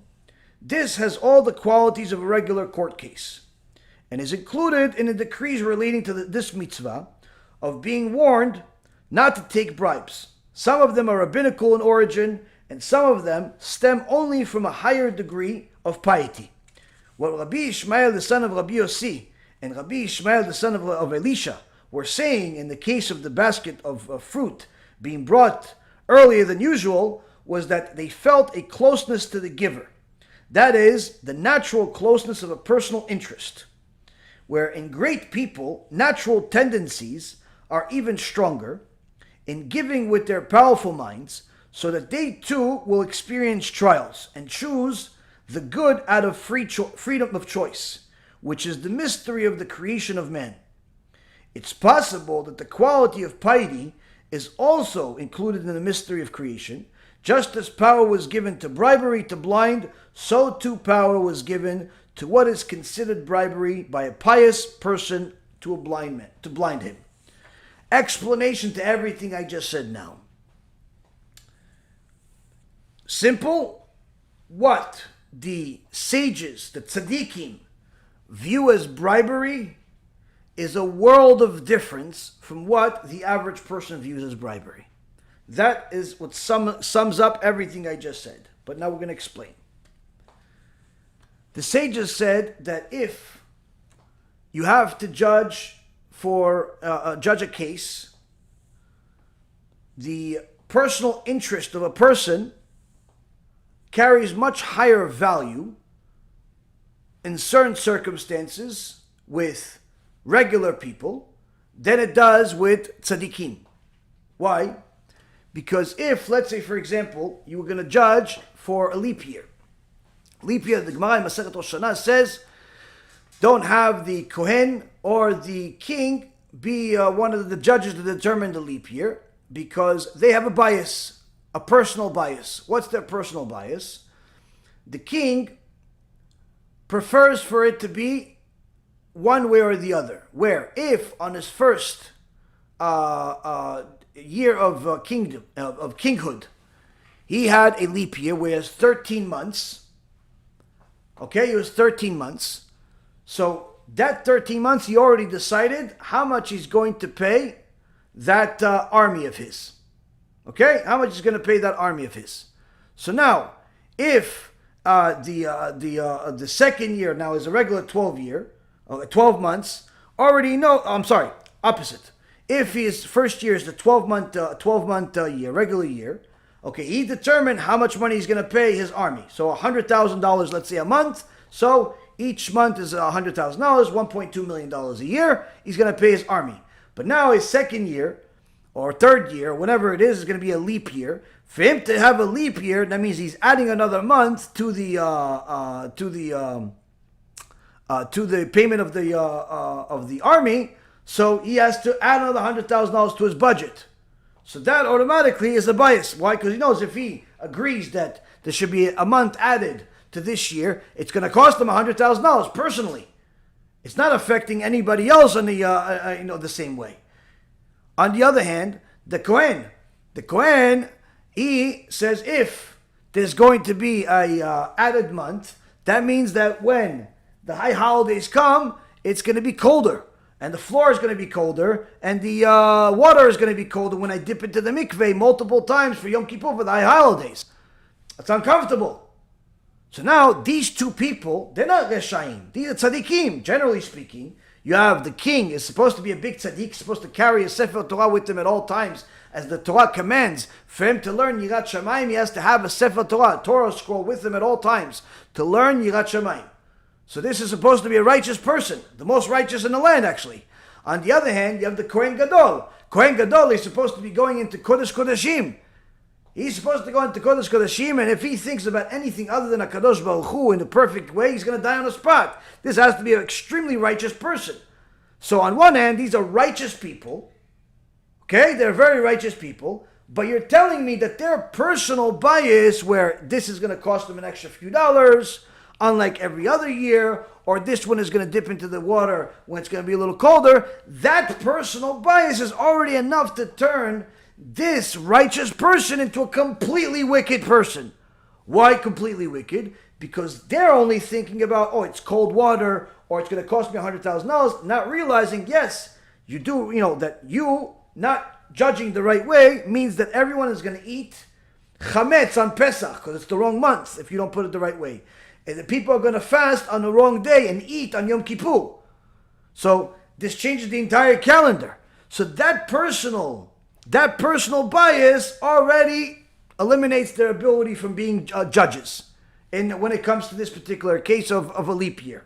So we see that the bribe is not always so apparent like the average person would think. That the bias is if you get a certain amount of honor or a certain amount of money or a certain this or certain that, each one has to be evaluated differently. The same goes when it comes to the Chachamim, where we see from the Chachamim that if you were to ask them whether the cow that they just shecht is kosher or not, they're never going to make a mistake. If it was not kosher, even though it meant they're going to lose a ton of money, they said it's not kosher. If there was money that didn't belong to them, immediately they would make the right decision. This is not even a question. In fact, if somebody said hello to them or brought their fruits to their house, and he's one of the people that they were supposed to judge, their piety already caused them to remove themselves from judging that person, to show us that their metric is very, very different than the average person. Very different. So now, how do you know if you're dealing with a tzaddik or a rasha? Or a regular person that's not necessarily a tzaddik and is not necessarily a rasha? You have to see what motivates him. As Shlomo HaMelech says, and this is also quoted in the Sharet Tshuva by Rabbi Yaron Reuven, Ish lefi ma'alalo. A person is judged by who he praises. What he praises. If you see somebody, he idolizes soccer players and football players and basketball players and movie stars, then in essence, this is a person that's virtually not very different than an idol worshiper. This is what he praises. He praises people. He doesn't want to be like the righteous people. He wants to be like the people that look like they're enjoying this world, the glamorous, the materialism, unfortunately, the bottom of the barrel. On the other hand, if you see somebody that praises the righteous people of the world and wants to emulate their actions or does emulate their actions, then you see, oh, this person is more in line with those righteous people. You see somebody that their topic of conversation, who they're quoting and who they are highlighting is politicians, philosophers, heretics, people that are from the secular world, people from the idolatrous world like Tony Robbins and other types of idol worshippers that are really missionaries. That's who they quote in their lectures. You know, okay, this is where that person is. He is no different than the idolaters. He's no different than the heretics. He can call himself a rabbi, he can call himself a coach, he can call himself Pikachu. Doesn't really make a difference. That's who he is. This is who he praises them. That's who he is. Sometimes you'll see somebody, especially in this generation, do both. They'll say, Rabbi Akiva said such and such. Nachum Ish Gamzu said Gamzu L'Tova. Rabbi Akiva said everything that the Merciful One did is always the best. He quotes that. But then he says, but Martin Luther says, I have a dream. And he gives you the theatrics of Martin Luther. How come you didn't give the theatrics when it came to Rabbi Akiva? How come you didn't have the theatrics for Nachum Ish Gamzu? How come you didn't have the theatrics in the Passion when you mentioned Moshe Rabbeinu? Why, when it came to somebody else that's not of our people, that's not of our wisdom, that's not of our like, in any way, shape, or form, different belief system, different culture, different mission in the world, but you quoted Martin Luther, you quoted, whoever else that's out there, and you quoted Sun Tzu, you quoted Aristotle, you quoted the philosophers of the world, the Mark Twains, the Stephen King writings. You quoted it. You quoted Cujo. You quoted The Shining. All the the Malachei Kabbalah books that destroyed an entire generation with scary stories that only got scarier as time went on. You quoted those people. You quoted the politicians, the Obamas and Osamas and all of those people, and you said it with charisma, with passion, with a lot of conviction. But when you mentioned the Chachamim, the Rabbi Akiva Eagles of the world, you did the Rav Ovadias, the Rav Moshe Feinsteins, you almost said like in passing, like, it's mentioned somewhere. How come? Ish lefi ma'alalo. A person is who he praises. If you see that the person you're listening to is more connected to them versus to us, ish lefi ma'alalo. That's who he is. And if you learn from such a person, that's who you're going to be.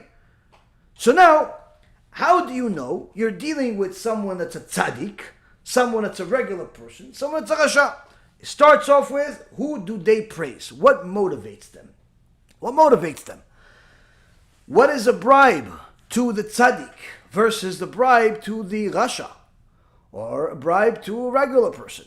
Because as we all know, we've all done, or at least tried to do, good by others. That wasn't always necessarily returned.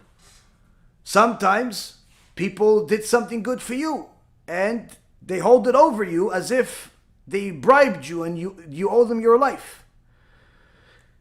You have to also take consideration to all of these things. So now, when you look at some of the Chachamim and how they analyzed their life, there was a Chacham that named Rabbi Shmuel Rozansky. Rabbi Shmuel Rozansky lived in the previous generation. He also learned in YESHIVA with Rav Ovadia. Rav Ovadia, when he came back from Egypt, they couldn't afford to pay him in Porat Yosef, so he went to study with the Chachamim of the Ashkenazi world, and over there he started learning with Rav Rozansky. And Rav Ovadia says that to his sons, that if you're going to learn the Chokhmah of the Ashkenazim, if you're going to learn the parts about Pilpul, only learn Rav Rozansky. Only learn Rav Rozansky. Why Rav Rozansky?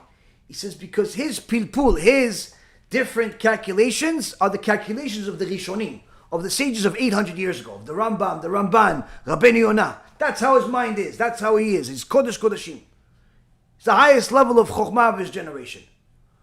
So if you're going to learn, that's what you're going to learn. So now this giant, what is going to motivate him? What is going to motivate this giant? One time Rav Rozansky tells his students in yeshiva, he says, last night I was invited to go to a wedding from one of my old students. And I went to the wedding. And, older man, I got tired. And I sat down, resting, and I was right by the mechitza. All of a sudden, I see that the mechitza is opening a little bit. And a little woman, Jewish woman, completely modest, says, "You kvod Rav Rozansky, the Rosh Yeshiva?" I said, "Yes." "Oh, Rav Rozansky, how much I owe you? How much I owe you? You make me so happy." He doesn't know. You never know who this woman is. Never heard of her in his life. Yes, Giveret, what? What could I do? You know how happy you make me?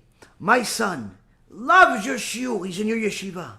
And he tells me every day he comes home, Ima, what a shiur the Rav gave us. He loves your shiur. You make him so happy. I just want to tell you, Kvod Rav, thank you from the bottom of my heart. And she closes the mechitza. Rav Rozansky tells his students, instead of having a shiur that he has every day, he tells them this story. He says to them, do you know how much chizuk that woman gave me? That little woman, I never met her in my life. I don't even know her name. I don't even know who her son is. Do you know how much chizuk she gave me to continue teaching Torah? Do you know how much? Do you know how much I owe this woman? How much strength she gave me? Yeah, but Kvod Rav, you're the Gdol Ador. You're the biggest giant in the world. You need this little woman to tell you Chazak u'Baruch? Yes. Why? Because all you get is the opposite many times. The ungratefulness, taking for granted, suspect of doing this, suspect of doing that. Why? Because people judge you like them. They're criminals, so they judge you like you're a criminal. They do bad things, they think bad things, so they think the Chacham is also doing bad things, thinking bad things. They would steal if they were in your shoes, so they figured that you are stealing because you're in your shoes. They would look if they were in your shoes, so they figured you are looking if you were in your shoes. They judge you like them. So unfortunately, when you're dealing with the public, many times you're dealing with ignoramuses, average people, below average people, and what ends up happening is that they easily jump to conclusions that you're just like them. And sometimes even worse. So when finally you get somebody to say, oh, how much my son is enjoying, thank you very much, that gives me chizuk. Meaning, Rabotai Karim, that the biggest chacham in the world will sometimes need that support, that chizuk, that doesn't cost $1. You can tell him, listen, Rabbi, I'm going to donate $1 million to your yeshiva. Okay, chazak u'baruch. That's it, Rabbi? Okay, what do you want me to tell you? Chazak u'baruch. Thank you. Chazak u'baruch means same thing. It's even better.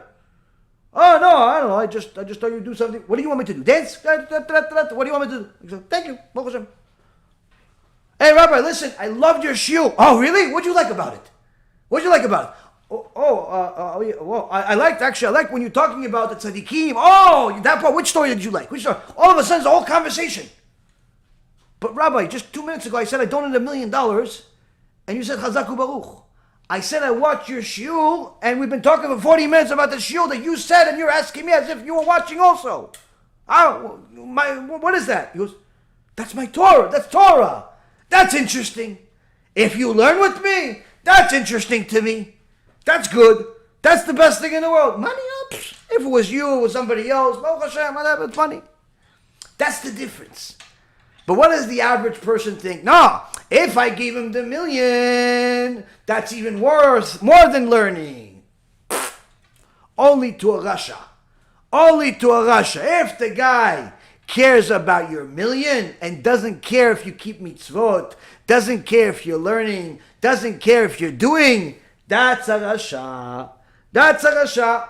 If he doesn't ask about your spiritual well-being, he doesn't care if you're watching, he doesn't make sure to, make sure that you're learning, that you're involved constantly. Anytime that you're in touch, what are you learning? What are you doing this? Why did you watch? Did you watch this? Anything. All he cares about also, how's business? How's business? He always calls you, but he talks to you about money. Always on the phone with money. But when it comes to your spiritual status, what are you learning? What kind of questions do you have? How come there's no questions? You already know the entire Torah? None. That's, unfortunately, Rabotai, much closer to a Rasha than a tzaddik. And could very well be 100% Rasha. Why? Because if a person cares about Torah, then the things of this world that motivate the average person, they don't speak to him. Yes, it's necessary tools, no different than a hammer is necessary to put a nail in a wall. But he knows that the same one that created the nail is the same one that created the hammer, is the same one that's created the person that's going to put the nail and the hammer together. And that's the difference. Rav Yisrael Zalman Meltzer, alav shalom, was a Ish Kodesh and was very sick as a young man when it was already known that he's a big tzaddik and a very, very sick, weak heart. The doctors told his wife-to-be, listen, his heart is so weak, it's a matter of days. Anything does to affect his heart, that's it, he's finished. Most likely, if you have a wedding tomorrow, by the time the Sheva Brachot is finished, you're already mourning. This tzaddikah said, I'd rather be married to him, this tzaddik, for one day. For one day. If that's gonna give me something. Have it be in his life for one more day, I'll mourn for the rest of my life. Just to be in his life for one day. Tzaddik. That's a Isha Chachama. That's a wise woman. Today's women, HaShem Yishmor V'Yatzil. You see people. Oh, Rabbi, I'm single. Okay, how come you're single? What's wrong with you? You have 5 eyes, six legs. What's wrong with you? How come you're single? Oh, I can't find somebody that I like. Why can't you find somebody that I like? There's plenty of guys out there that are also looking for somebody that they like. Oh no, he is too tall, he's too short, his eyes are green, I prefer blue, he's from this family, he is Persian, I am Syrian, he is Ashkenazi, I am this, the list go on. And the guys are worse than the girls. Rabbi, do you have somebody that's a little, a little thinner? What do you want, a stick? What do you want? Just go get yourself ice cream, take off the ice cream, you have a stick, marry that. What do you mean? What do you want? What do you want exactly? No, I'm not saying that, right? But what? What's wrong? What are you looking exactly? You're not even supposed to look that way. You're supposed to look at the resume, look at the words. Does she have the same ideology as you? Does she have the same ideology as you? That's what you're supposed to look at. You're not supposed to analyze every body part with your filthy, disgusting mind. What are you looking for? You're 40 years old and you're still single. Do you understand that if the Mashiach comes today, you're going to get punished? No, why, Rabbi? I'm not so picky. Okay, you're not so picky. Unfortunately, Rabotai, today people have a serious problem. They don't know what they don't know. They think that they're single because there's nobody else out there for them. They don't realize that they are the ones that are shutting off all of the blessings that Hashem is sending them. Hashem sent them a blessing. No, I'm not interested in this. Another blessing. No, I'm not interested in this. Another blessing. Not interested in this. Shem Yishmo. People are stupid. Really stupid. This is part of the reason why I tell people, honestly, I hate shidduchim. I try to help people because I'm a little bit, I feel bad for people. So I'm a little bit stupid to myself that I try to keep helping people. But honestly, it's one of the most painful things in the world when you actually care about people. When you're doing it for money, then it doesn't really make a difference. People say yes, people say no, it doesn't really make a difference. It's a numbers game. But you're not looking for anything out of it. And you try to help people and you see them making the wrong decision time and time again. It's mamash kaparat avonot. Anyway, this tzaddikah earned herself a place in Olam Haba with the Gdol Ador. For what? Saying the right thing. What? I will be with him, even if it's one day, to be with this tzaddik, I'm happy. And as you would have it, Rabbi Yisrael Zalman Meltzer lived for over 90 years. The doctors that diagnosed him to die, they all died. And he lived over 90 years. Why do I tell you this story? Once he got older, already over 90 years old, one of his students came to him and said, Kvod Harav, big mazal tov. My son is getting bar mitzvah. I wanted to see if the Rav could possibly come, but I'm not going to hold against the Rav. If you can, I know the Rav is not going to able to come to everything. Rav Meltzer says to him, yeah, I'm already 90 years old. Over 90, it's hard for me to travel, especially far away. Please forgive me for not going. He says, no, Kvod Harav. I just honestly want to see the Rav and say Mazal Tov. Baruch Hashem. Okay. Several days passed.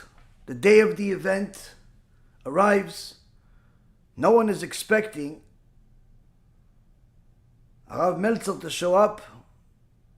But as you would have it, the guests show up, and one of those guests is the Gdol Ador, Rav Isser Zalman Meltzer.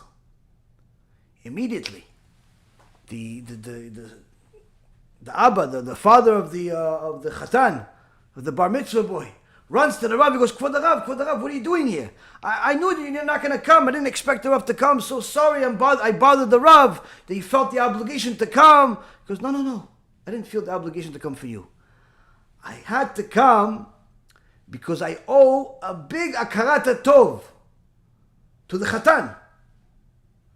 I owe a big gratitude to your son. The guy said, Kvod Rav, you never met my son. What akarat tov? What are you talking about? You don't understand. When you came to my house and you told me that your son is having a bar mitzvah, after you left, it got to my mind, wait a minute. It seems like it was just yesterday that his father was in my yeshiva at 16 years old.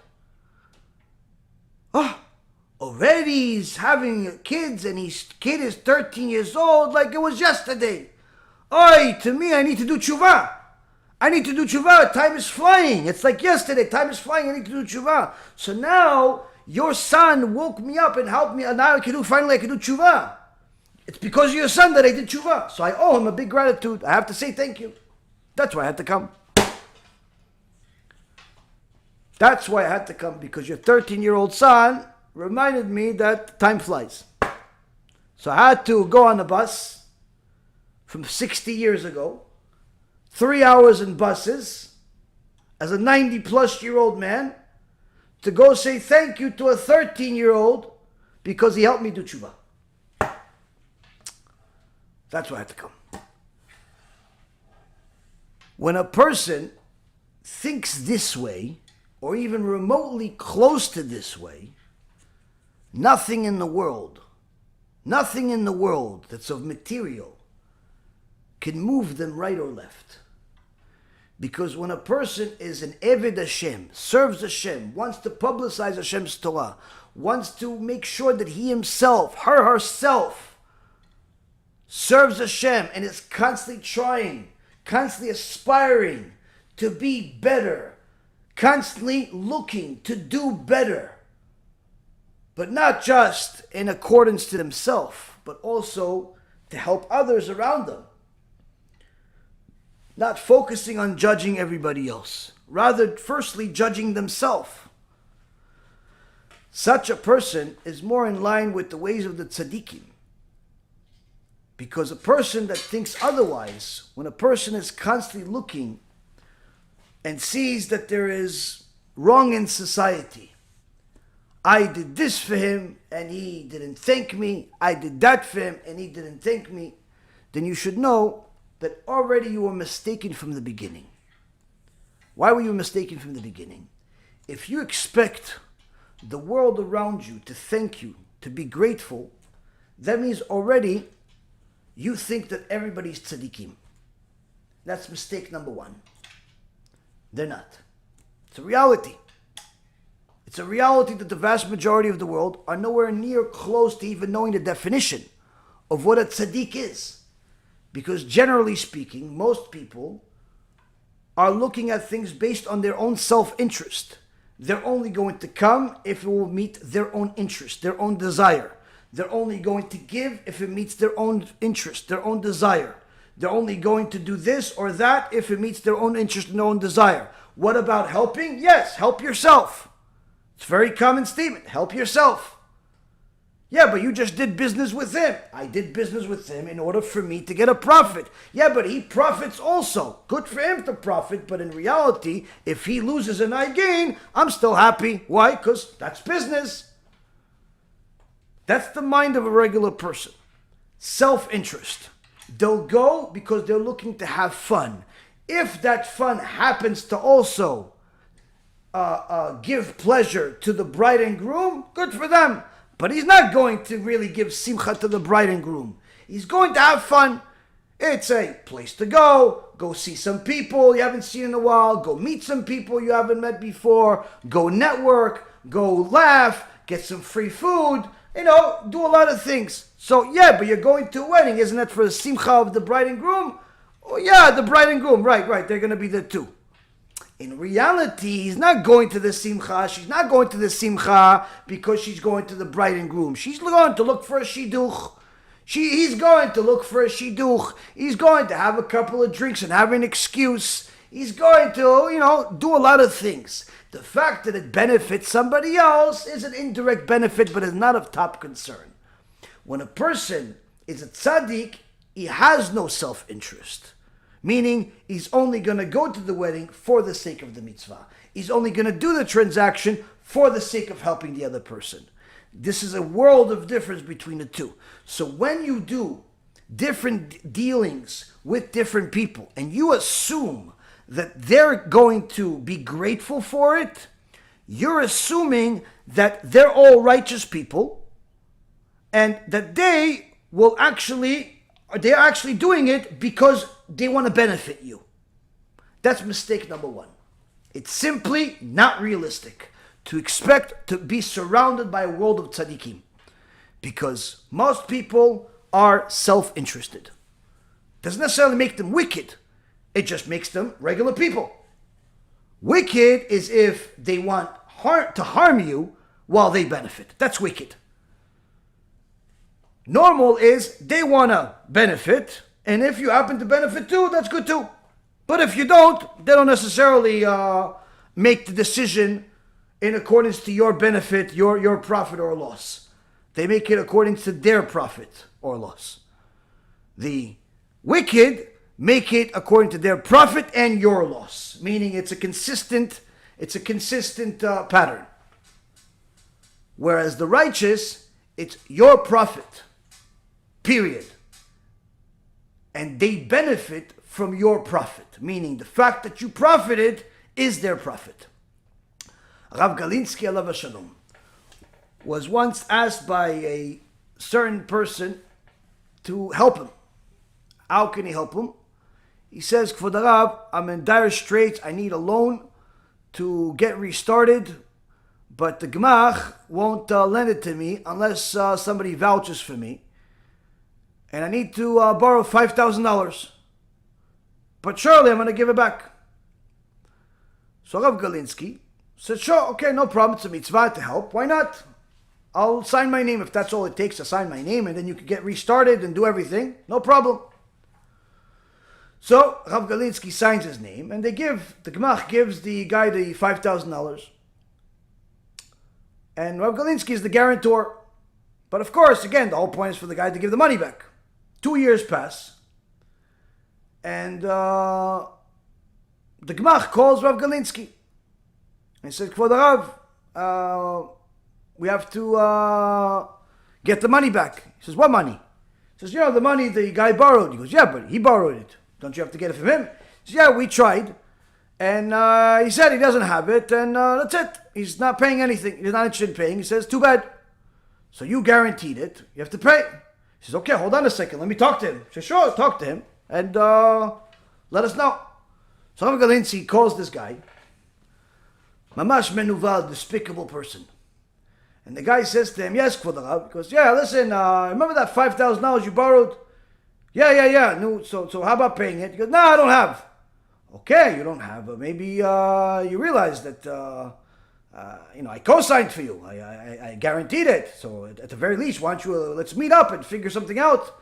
No, it's done with. I'm not paying. Okay, I understand you don't have all $5,000 to pay now, but at least do something. Maybe we can make an arrangement with them, $50 a month, something at least to show that you're interested. No, Rabbi, I'm not paying anything. I'm not paying. He said, yeah, but you don't understand. If you don't pay, I have to pay. So the menuval, the despicable person, says to him, why is it my problem? Why is it my problem that you have to pay? Meaning that it's your problem that you co-signed for me.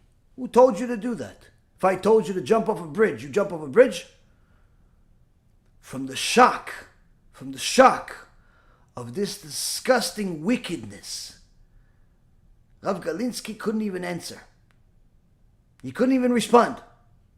And he ended up just paying the $5,000. some people are so wicked, all they see is themselves. Sometimes they come with religious attire, sometimes they don't. So you have to already know that your assessment of people cannot be based on what you want people to be. You cannot give people the benefit of the doubt and just simply put them at the highest caliber of people in the world and make everybody into tzaddikim. You can't just put everybody as a tzaddik because you want them to be a tzaddik and because you assume that just because they look religious, they act religious, they say some religious things, and therefore they're going to act like the tzaddikim and only do things for your interest. Because that's the only people that do things for your interest only. Everyone else that's not a tzaddik is either doing things for their interest without being bothered if you benefit too.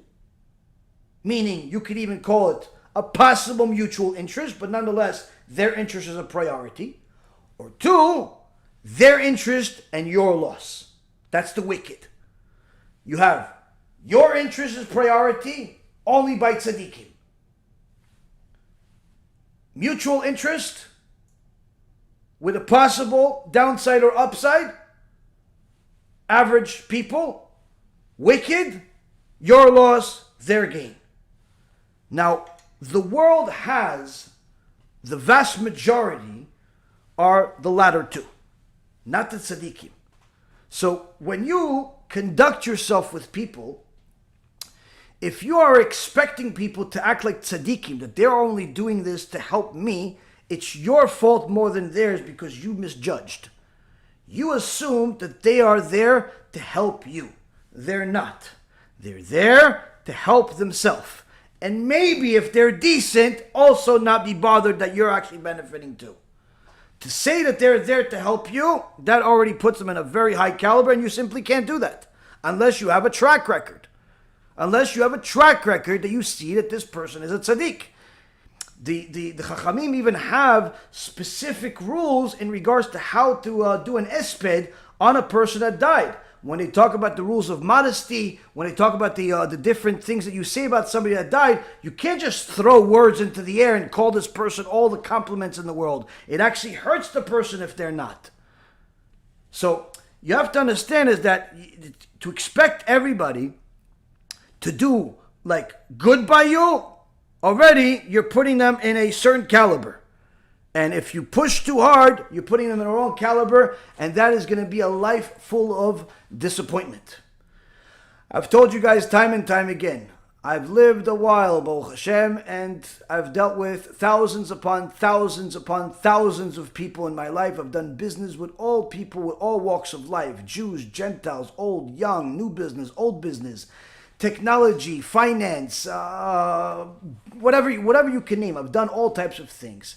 And I've yet to find somebody that's consistently have integrity, consistently actually does what they say they're going to do. The vast majority of people that I've met in business have been crooks. Why? They may not be somebody that's going to kill you in the street. They may not be somebody that's going to, cut you off in traffic or curse you out or punch you or be a danger to your kids. But when it comes to money, they simply don't see right or left. They just simply see their bank account in front of them. That's it. So they could tell you whatever they want to tell you. But as soon as they got their interest and they see that moving forward is only going to serve your interest, they're not going to proceed. And what do I mean by your interest? They simply say, listen, I'll do a job and you pay me $10,000. No problem. Here's the $10,000. You made the mistake, like I've made many times, of actually giving them the money that they want without even negotiating up front, because you figure you will give them what they want, they will do what you want. Wrong. Why? You give them the money, their interest now in helping you has now deteriorated to zero. Why? They already got what they want. What motivation do they have in doing more? Like actual work that will benefit you. Yeah, but you paid them for it. Yes, you paid them for it, so they got the money. You're thinking that, like I was thinking, if you pay them, they'll have integrity and they'll do what they say they're going to do. You're assuming that they're either tzadikim or they're somewhere in the middle. But the reality is, even if they were in the middle, surely they're not tzadikim. So if they were in the middle, the second you pay them all of what they're going to get out of this relationship in a short period of time, already now, you have yourself demotivated them and put them in a position where they no longer have an interest in serving you and helping you. Why? Because again, they're looking for their interest. And if you happen to benefit, good. But if we are now in a situation where I have already received my benefit, and now it's only you that's going to benefit, why should I do it? They don't have the common sense or the integrity to think, wait, but he paid me for it, so therefore I owe him that. That's not necessarily how it works in the mind of people. Even though it works in the mind of the victim, it works that way. Even if that victim used to be the guy that just became the perpetrator. But this is not the way people's mind works when they have a bias, which is their own self-interest. The wicked, on the other hand, they already intended it to be that way from the beginning. To get what they want, and as soon as they got it, they skip town. All of a sudden, the phone number doesn't work. And I've dealt with a lot of those people. I've dealt with them in the brokerage world. I've dealt with them, unfortunately, in the rabbinical world. I've dealt with all types of people. And I can tell you that when you have a high expectation of people and you think that everybody's righteous, you are already living a life that's set up for disappointment. Set up for disappointment. Again, I'm not saying that you have to assume that everyone is wicked, but I can assure you that they're more likely wicked than they are to be tzadikim.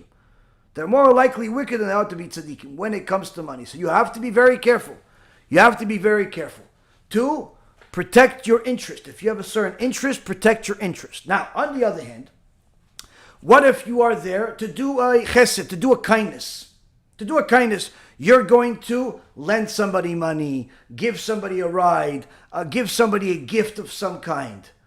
Now, if you are smart, spiritually smart, then you're going to give a kindness similar to how the tzaddikim give a kindness. How does the tzaddik give a kindness? The tzaddik gives a kindness where he is happy, elated to the highest level by the fact that somebody benefited through his hand, and expects nothing positive from it in return whatsoever, zero in return, and in fact knows that there's a more likely possibility that he will get hurt as a result of this kindness, and still does it with the same level of excitement. Again, the tzaddik gives whatever the person that he's trying to give, his time, his money, his effort, whatever it is, to another person with full knowledge that it's more likely that he will get hurt or she will get hurt as a result of them giving, of themselves, whatever that is that they're giving.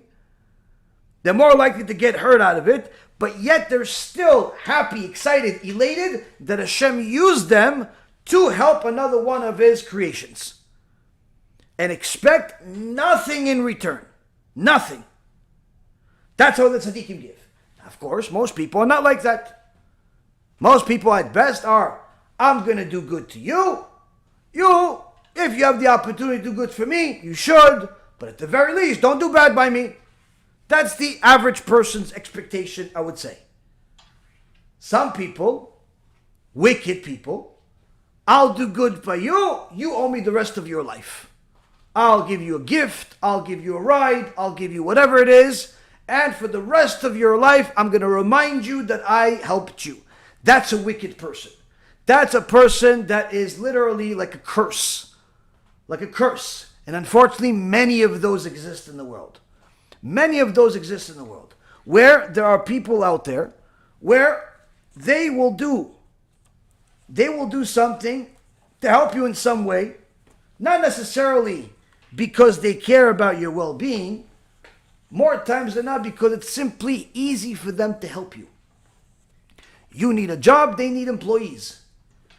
You need a place to work, they work for a company that's hiring. You need something, they happen to have it already. And in fact, not only do they happen to have it, but they actually benefit from you having it because they say, oh, what do you need? My hammer? Okay, you know what? Since you already have my hammer, can you do me a favor, hang these couple of pictures for me? Meaning that in reality, yes, what you need something that they have, you need the ladder, you need the truck, you need something. Okay, so if you're going to need it, can you also do me a favor and clean out my backyard and then you can take out the truck? Can you fix the truck and then you can use the truck? Can you do this? Like, in essence, they piggyback off of this so-called favor, which really is not a favor, it's more of a barter. It's business. And they're never going to let you forget and live that day where you are free from this one time that they helped you. This is the reason why Shlomo HaMelech says, Soneh matanot yichyeh, that a person that hates gifts, he's going to live. What do you mean he's going to live? He's going to be free. Free when no one can say, you owe me something. No one can say, listen, remember I did this for you, I did that for you. There are plenty of wicked people out there where they do something for you and they expect you to remember it for the rest of your life. You have to stay away from those people if you can. And know that every time that you are taking something from somebody, it's very possible that you may be judging them as a good person because they're helping you. But you may be acquiring a curse on your life because that person will remind you of this help for the rest of your life. Especially if things get good. If things improve, if you're no longer in that difficult situation. If you are people in the middle where you expect not much necessarily if they can't give you, you give them something good that they need, whether it be money or a ride or a car or a job or whatever it is that people give each other. And you figure if you ever need something from somebody and they're able to give it to you, they'll give it to you, but you don't necessarily hold it against them and check on their account every week to see if they have paid you back. That is the average person. It's not necessarily very common. Usually people want something back. Usually people do something for personal interest. And they just have patience to wait until that day comes. Now, so far we've spoken about 3 different types of people. Then there is the worst of all. There are the people that look to give nothing of themselves. Look to give nothing of themselves. They are never available. They are eternally tired, eternally busy, eternally unavailable, eternally incapable. They cannot give anything. And worse yet, they're the biggest leeches in the world. All they want is whatever they can get. Simple. What is that, for free? I'll take some. But you need it? No, I'll find something for it. If it's free, I'll take 2. This is the stereotypical person that causes a lot of hatred in the world, especially among Jews, because people think that's what the Jews are, which is the exact opposite. We're givers, not takers. But unfortunately, there are people out there in all walks of life, Jews and Gentiles, that all they can do is take. And they give nothing.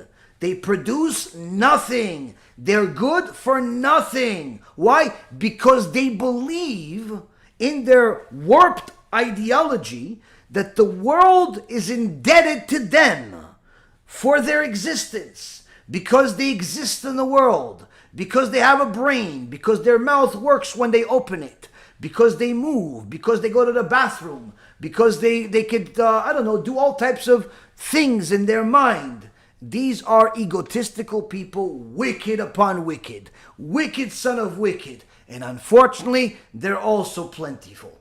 There are plenty of them where they take and take and take and take. And the worst part of it all is that despite the amount that you give them, not only will it never satiate them, just like feeding a monster will never end, but it is only a matter of time before they speak against you. Meaning it's not possibly speaking against you like how the tzaddik says, I'm going to give, knowing that it's possible that you'll speak against me.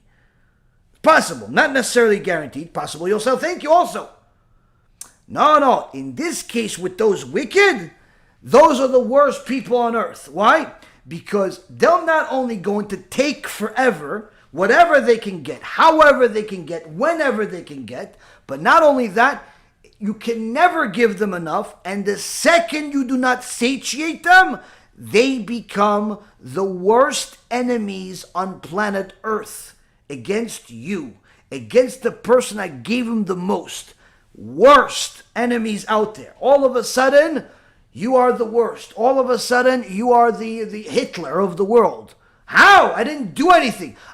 You could help me here and you're not doing it. You could do that. And they have all these fantasies in their head. And I'm sure that some of you know some of those people. They're leeches and you're still looking for a solution. I'm sorry to break it to you, but I'm also happy to break it to you. There is no solution.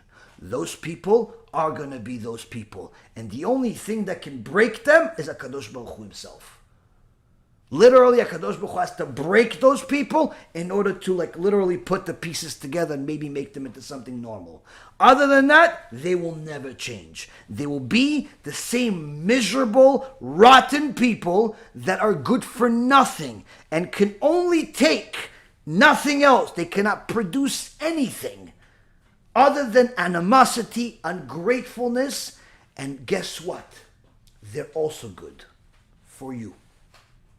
Despite everything I just said, that they're good for nothing, that they're horrible people, they are also good for you to have. Why? If you want to be a tzaddik, they are the way. You're not going to become a tzaddik helping a bunch of tzadikim. Why? It's easy to help tzadikim. It's difficult, this, that, the other thing, but who doesn't want to help a tzaddik? Only a person that's a rasha doesn't want to help a tzaddik. So to be a tzaddik, you can't just be here, help the tzaddikim. Okay. Who says you have the merit to help only tzaddikim? Right?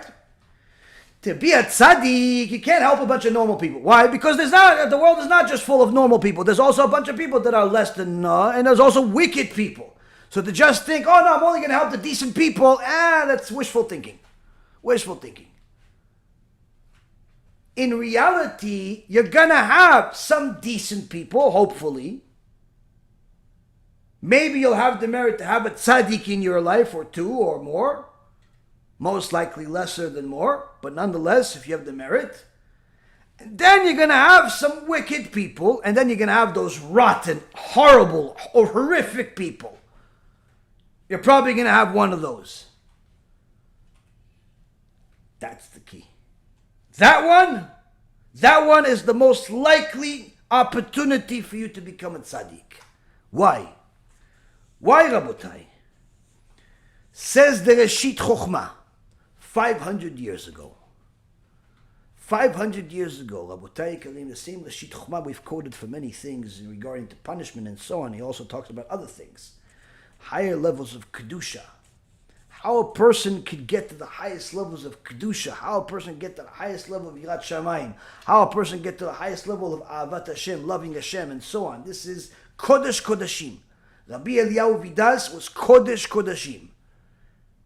He lives at the same generation as Rabbi Yosef Karo, Arizal, generation of all generations. Literally, there's Dora De'ah, there's unbelievable. He says the following. Od ma'ala shminit u'tsheit, she'izke leTorah v'yitgale lo Eliyahu, is a certain level, 8th and 9th level, where a person can merit to have Torah to the point of having a Gilui Eliyahu Hanavi. First and foremost, she'en haTorah mitpareshet ela b'mi she'eno kapdan. First and foremost, you want to get to the highest level, you want to be a tzaddik, you cannot hold grudges. Can't hold grudges. Yeah, but he did this to me. Okay. Yeah, but she did this to me. So what? So what? Yeah, but it's not right. Okay, it's not right. If it didn't belong to you, would Hashem give it to you?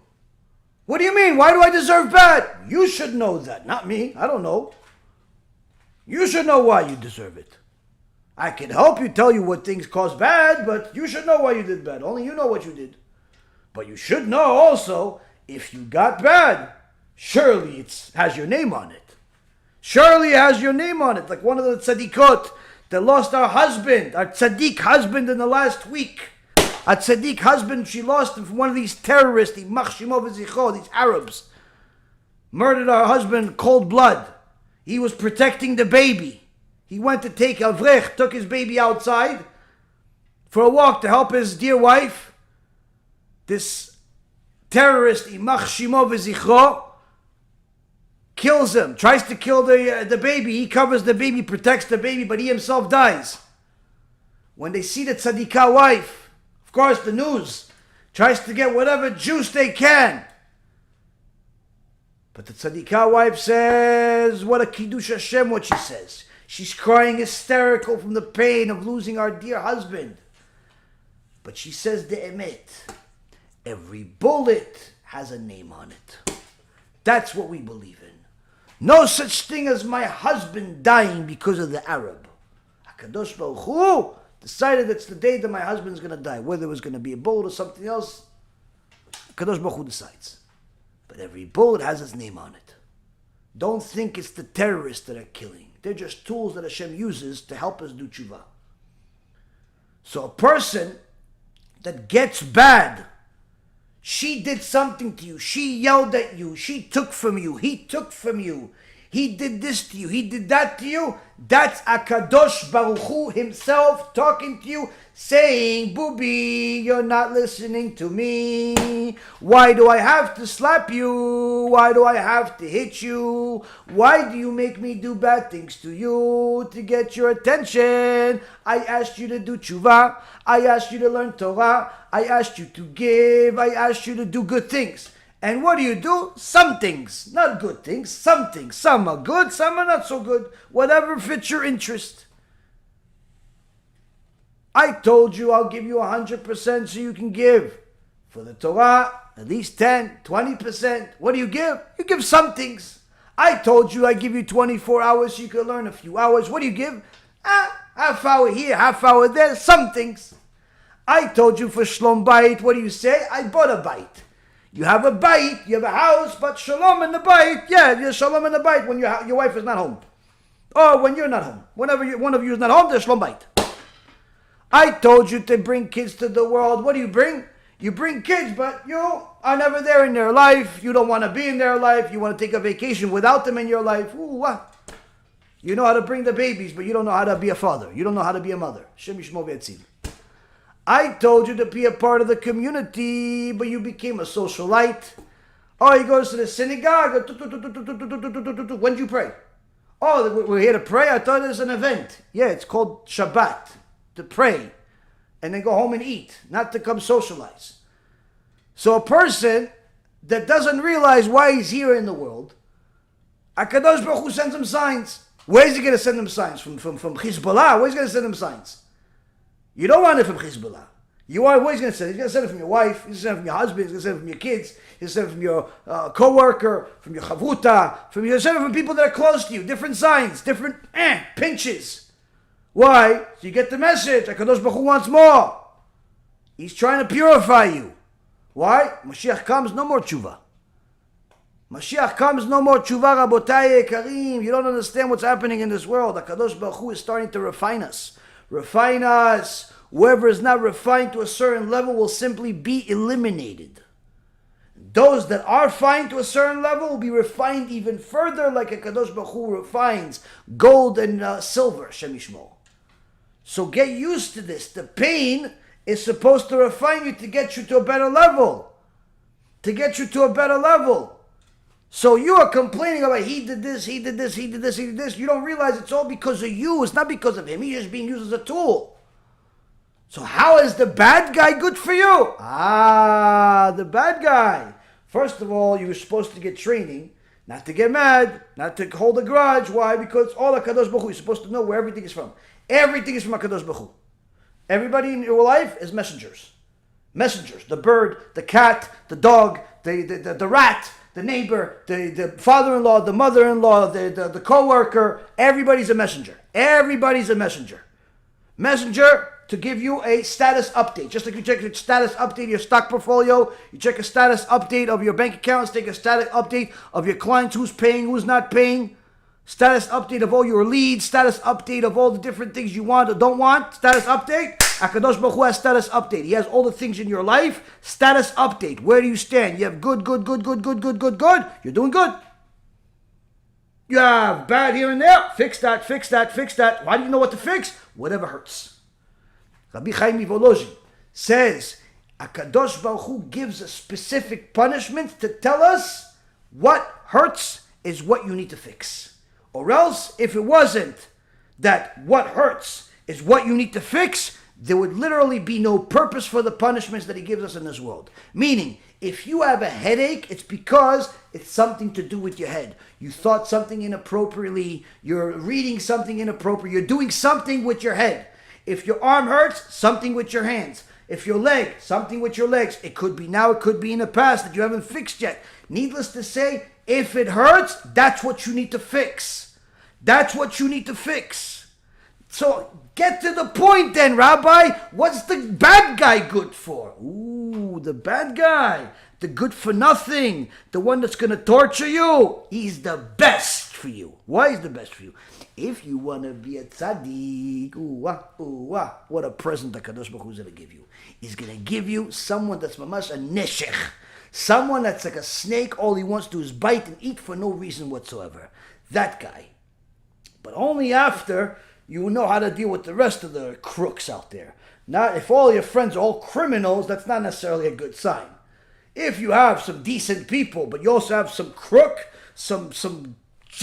all the descriptions and the adjectives in the world that I can't say, you have one of those, it's a good sign. Why? HaKadosh Baruch Hu wants you to be a tzaddik. Why?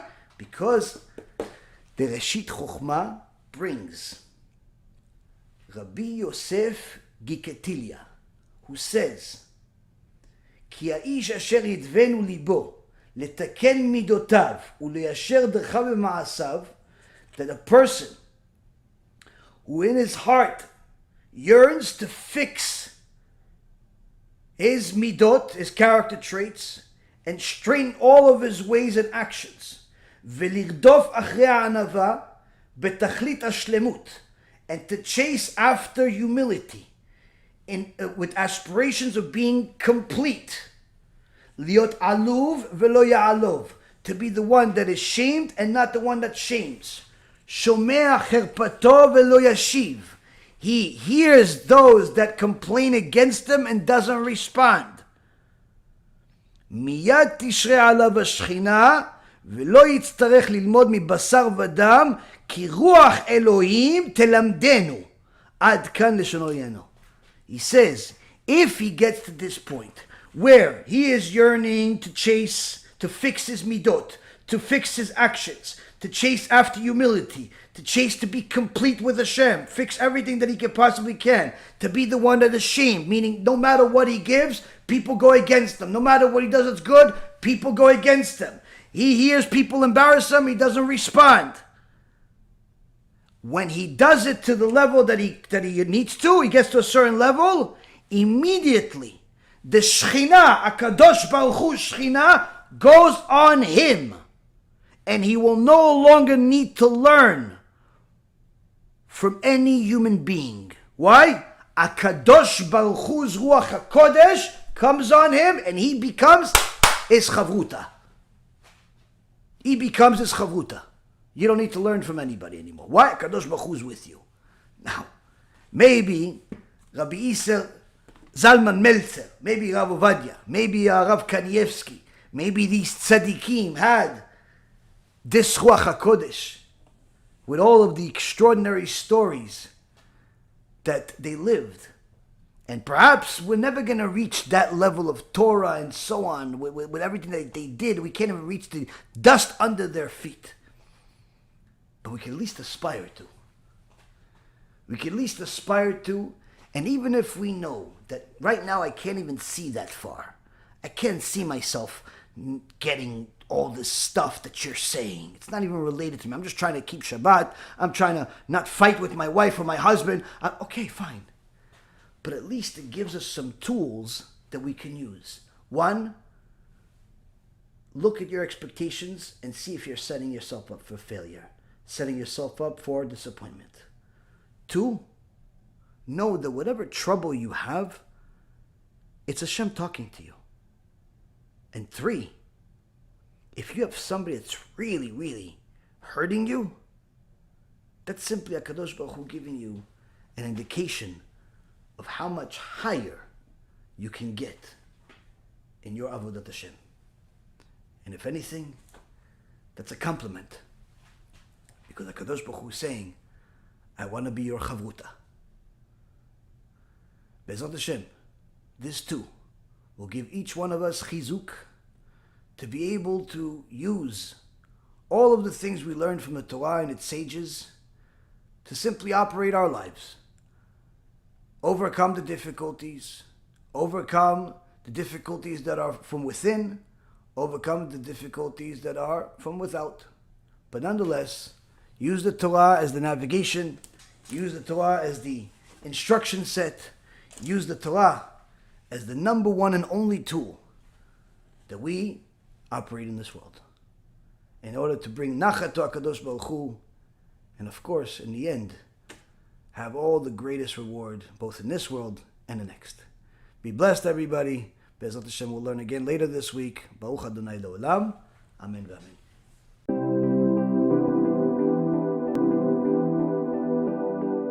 Shalom v'cha, chaverim ikarim. The Pesach is among us. Of course, everyone understands the dire situation in the world.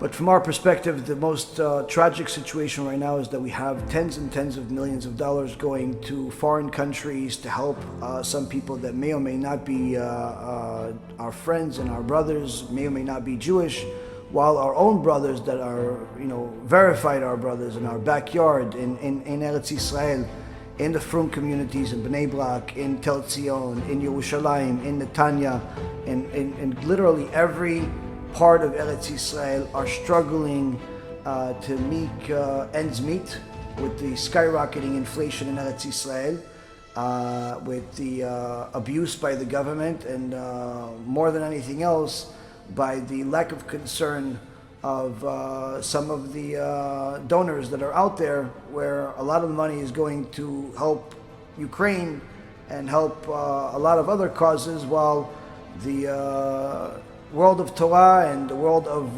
poverty continues to get worse. So we had to take desperate measures in these desperate times, and anyone that saw my shiur saw that we did it just in the last 24 hours. We don't have millions of dollars. We had a few $100,000 in the account, and we simply took almost all of it, and $250,000. We sent it to Rami Levy supermarkets to buy the gift cards. This is the contract with Rami Levy. This is the wire transfer. We have to do 2 wires to save some money from the banks. But the point is that this is enough to feed, probably 8,000 people, 10,000 people, give or take. And we haven't started a campaign. We haven't raised a single dollar. We don't even know if anybody's going to help. All we know is that our brothers don't have money to eat matzah, to buy matzah, to buy the basic needs for Pesach. And some of them work, some of them work and learn. Literally, the struggling is coming from everywhere. So we figured that in order to show HaShem that we love Him, and that to show Him that we love His children too, we have to do something that was necessary. As part of our love of Hashem, as part of our love of His people. If you want to be partners with us, you're more than welcome to. The campaign is on bhpesach.org. As I said, I already sent the money. If you want to be part of it, you're more than welcome to. If we get more than what we already sent, surely we'll send that too. If we don't get anything, then at least we know that close to 10,000 Jews are going to be able to eat. Either way, you never lose out by doing a mitzvah, and at the very least, we're able to have the merit to do so. We'd love to see you as our partners, as some of you have in the past, and BeEzrat Hashem will continue to help Am Yisrael both spiritually and physically in any way that we can. ברוך אדוני לעולם, אמן ואמן.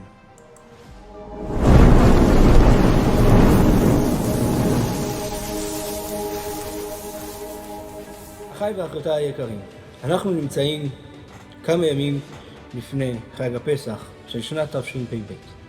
אנחנו נמצאים כולנו, כל עם ישראל, בתקופה מאוד מאוד מאוד לא פשוטה.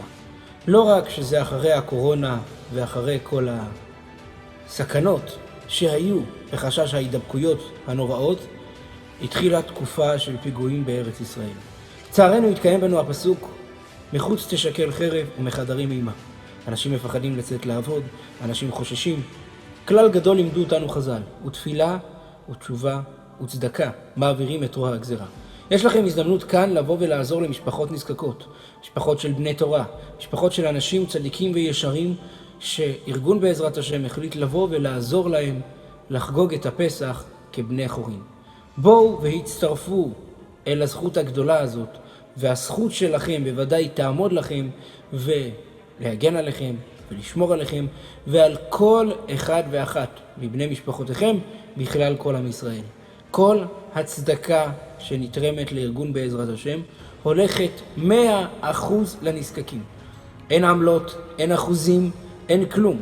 הכל הולך לנזקקים שיקנו אוכל ויוכלו לחגוג את חג הפסח בשמחה ובדיצה. אהוביי, ההזדמנות הזאת היא הזדמנות מיוחדת שהקדוש ברוך הוא גלגל לידיכם. אל תעמדו מנגד, עלו על העגלה בדרך אל הגאולה. תודה רבה.